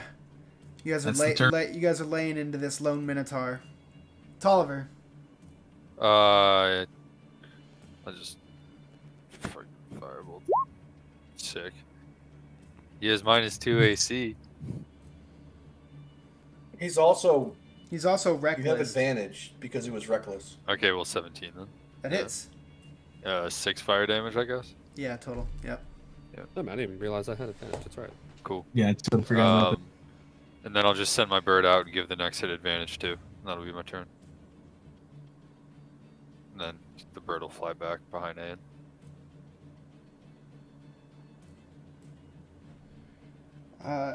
Okay. So is that your turn? Is your turn? Yep. All right. So it comes back to the minotaur. You see, it looks around, seeing both its comrades slain. You see, it lets out this roar, and its muscles grow a bit bigger, and it grows a little bit bigger itself.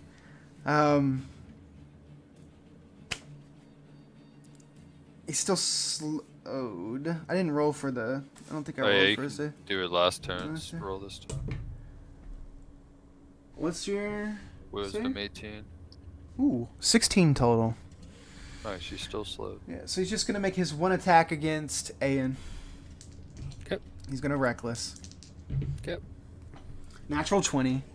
Is it a Ouch. bonus action to reckless, or is it just like a choice? It's just a choice for the attack, I believe. Let me just make Okay. sure. Reckless. At the start of its turn, the Minotaur can gain advantage on all melee weapon attack rolls. Makes during that turn, but attack rolls against it have advantage until the start of No, its that's next cool. I was turn. just trying to be cheesy because with slow you can only do an action or a bonus. For sure. It's fine. It doesn't Yeah. matter anyways. Alright, so it did crit on that, so it's gonna roll some damage on you with the flaming maul that connects. Okay. 6, 9, 15. 27 points of bludgeoning damage. Yeah, that hurts a lot.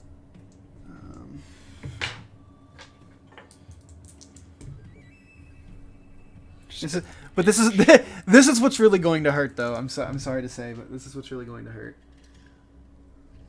5, 12, 17, and then 49 points of fire damage.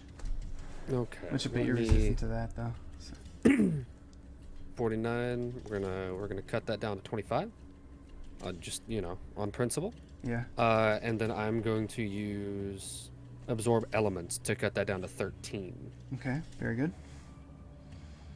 And you just mitigated a rather hefty HP Yeah. loss. Yep. That's why I want all attacks done to me in elemental, please. Yeah, you have curated some resistances over the campaign. My armor gives me fire, lightning, necrotic, and psychic. You Well, and the psychic is the Hephaestus ring. both. I'm just gonna Yeah. say not to this isn't like a thing for me, but I love the concept of Darwin, just because I do too. it's based around like Darwinism and it's Super just fucking cool. yeah, adaptation. And one of my favorite X-Men was Darwin because he was like Oh yeah, the guy that got smoked in True. first but class. which was set down. We're not even fucking how they just completely circumvented his the whole. survivor got Oh smoked. my in fucking first- god! We won't get it. The guy I whose know, body that could was literally so adapt to funny. any fucking yeah. Get the fuck Yeah, I out never of my died. They're like, ah, you died first. the fuck out of my face. Okay, yeah, that could have hurt, but you did a good job mitigating that. So, since it being slow, it's gonna make the save at the end of its turn. 18? 18's the DC, yeah. 18. So he manages to break the slow. Y'all better do something Fine. before it gets back to his round. Yeah, no, that it's held. It's held for a good long time. It's mitigated him it's really mitigated the damage he could have done to you guys. Slow sleeper. Oh, it's so good. Hephaestus, do something.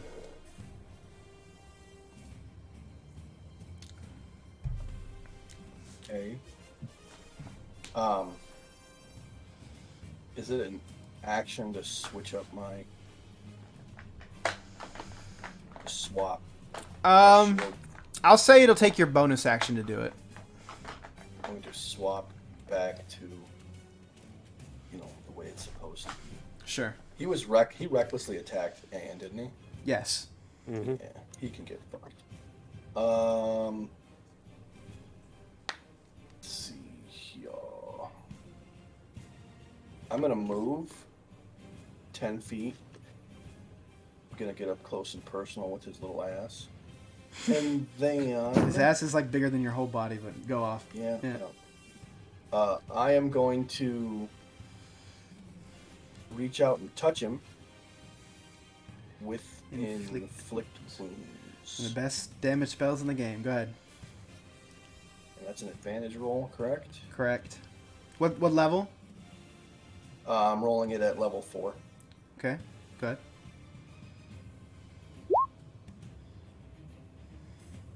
It crit.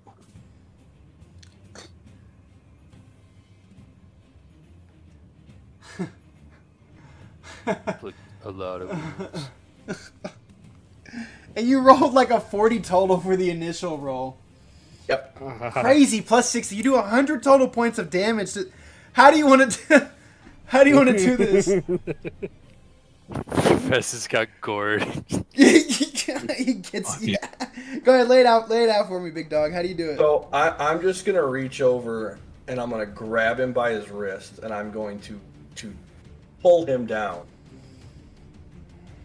Look him straight in the eye, spit in his face, and tell him to die.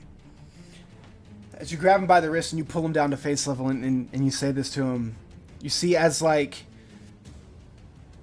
for like those of you who see it like around and you see it up close, like it starts from the wrist. You see just where like giant gashes just begin to open up along the Minotaur's forearm, and he starts bleeding like this hot blood out of him. And so it's like the steam begins like rising off of him.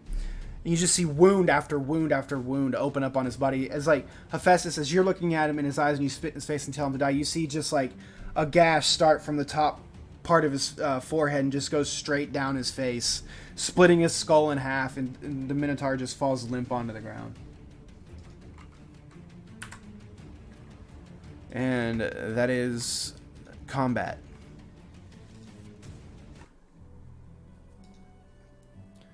So I will say this. We're currently at 3.5 hours, almost on the dot, actually. So, it's also like 11:40. What? Yeah, I gotta go. Yeah. We'll in there after combat. Good stopping point.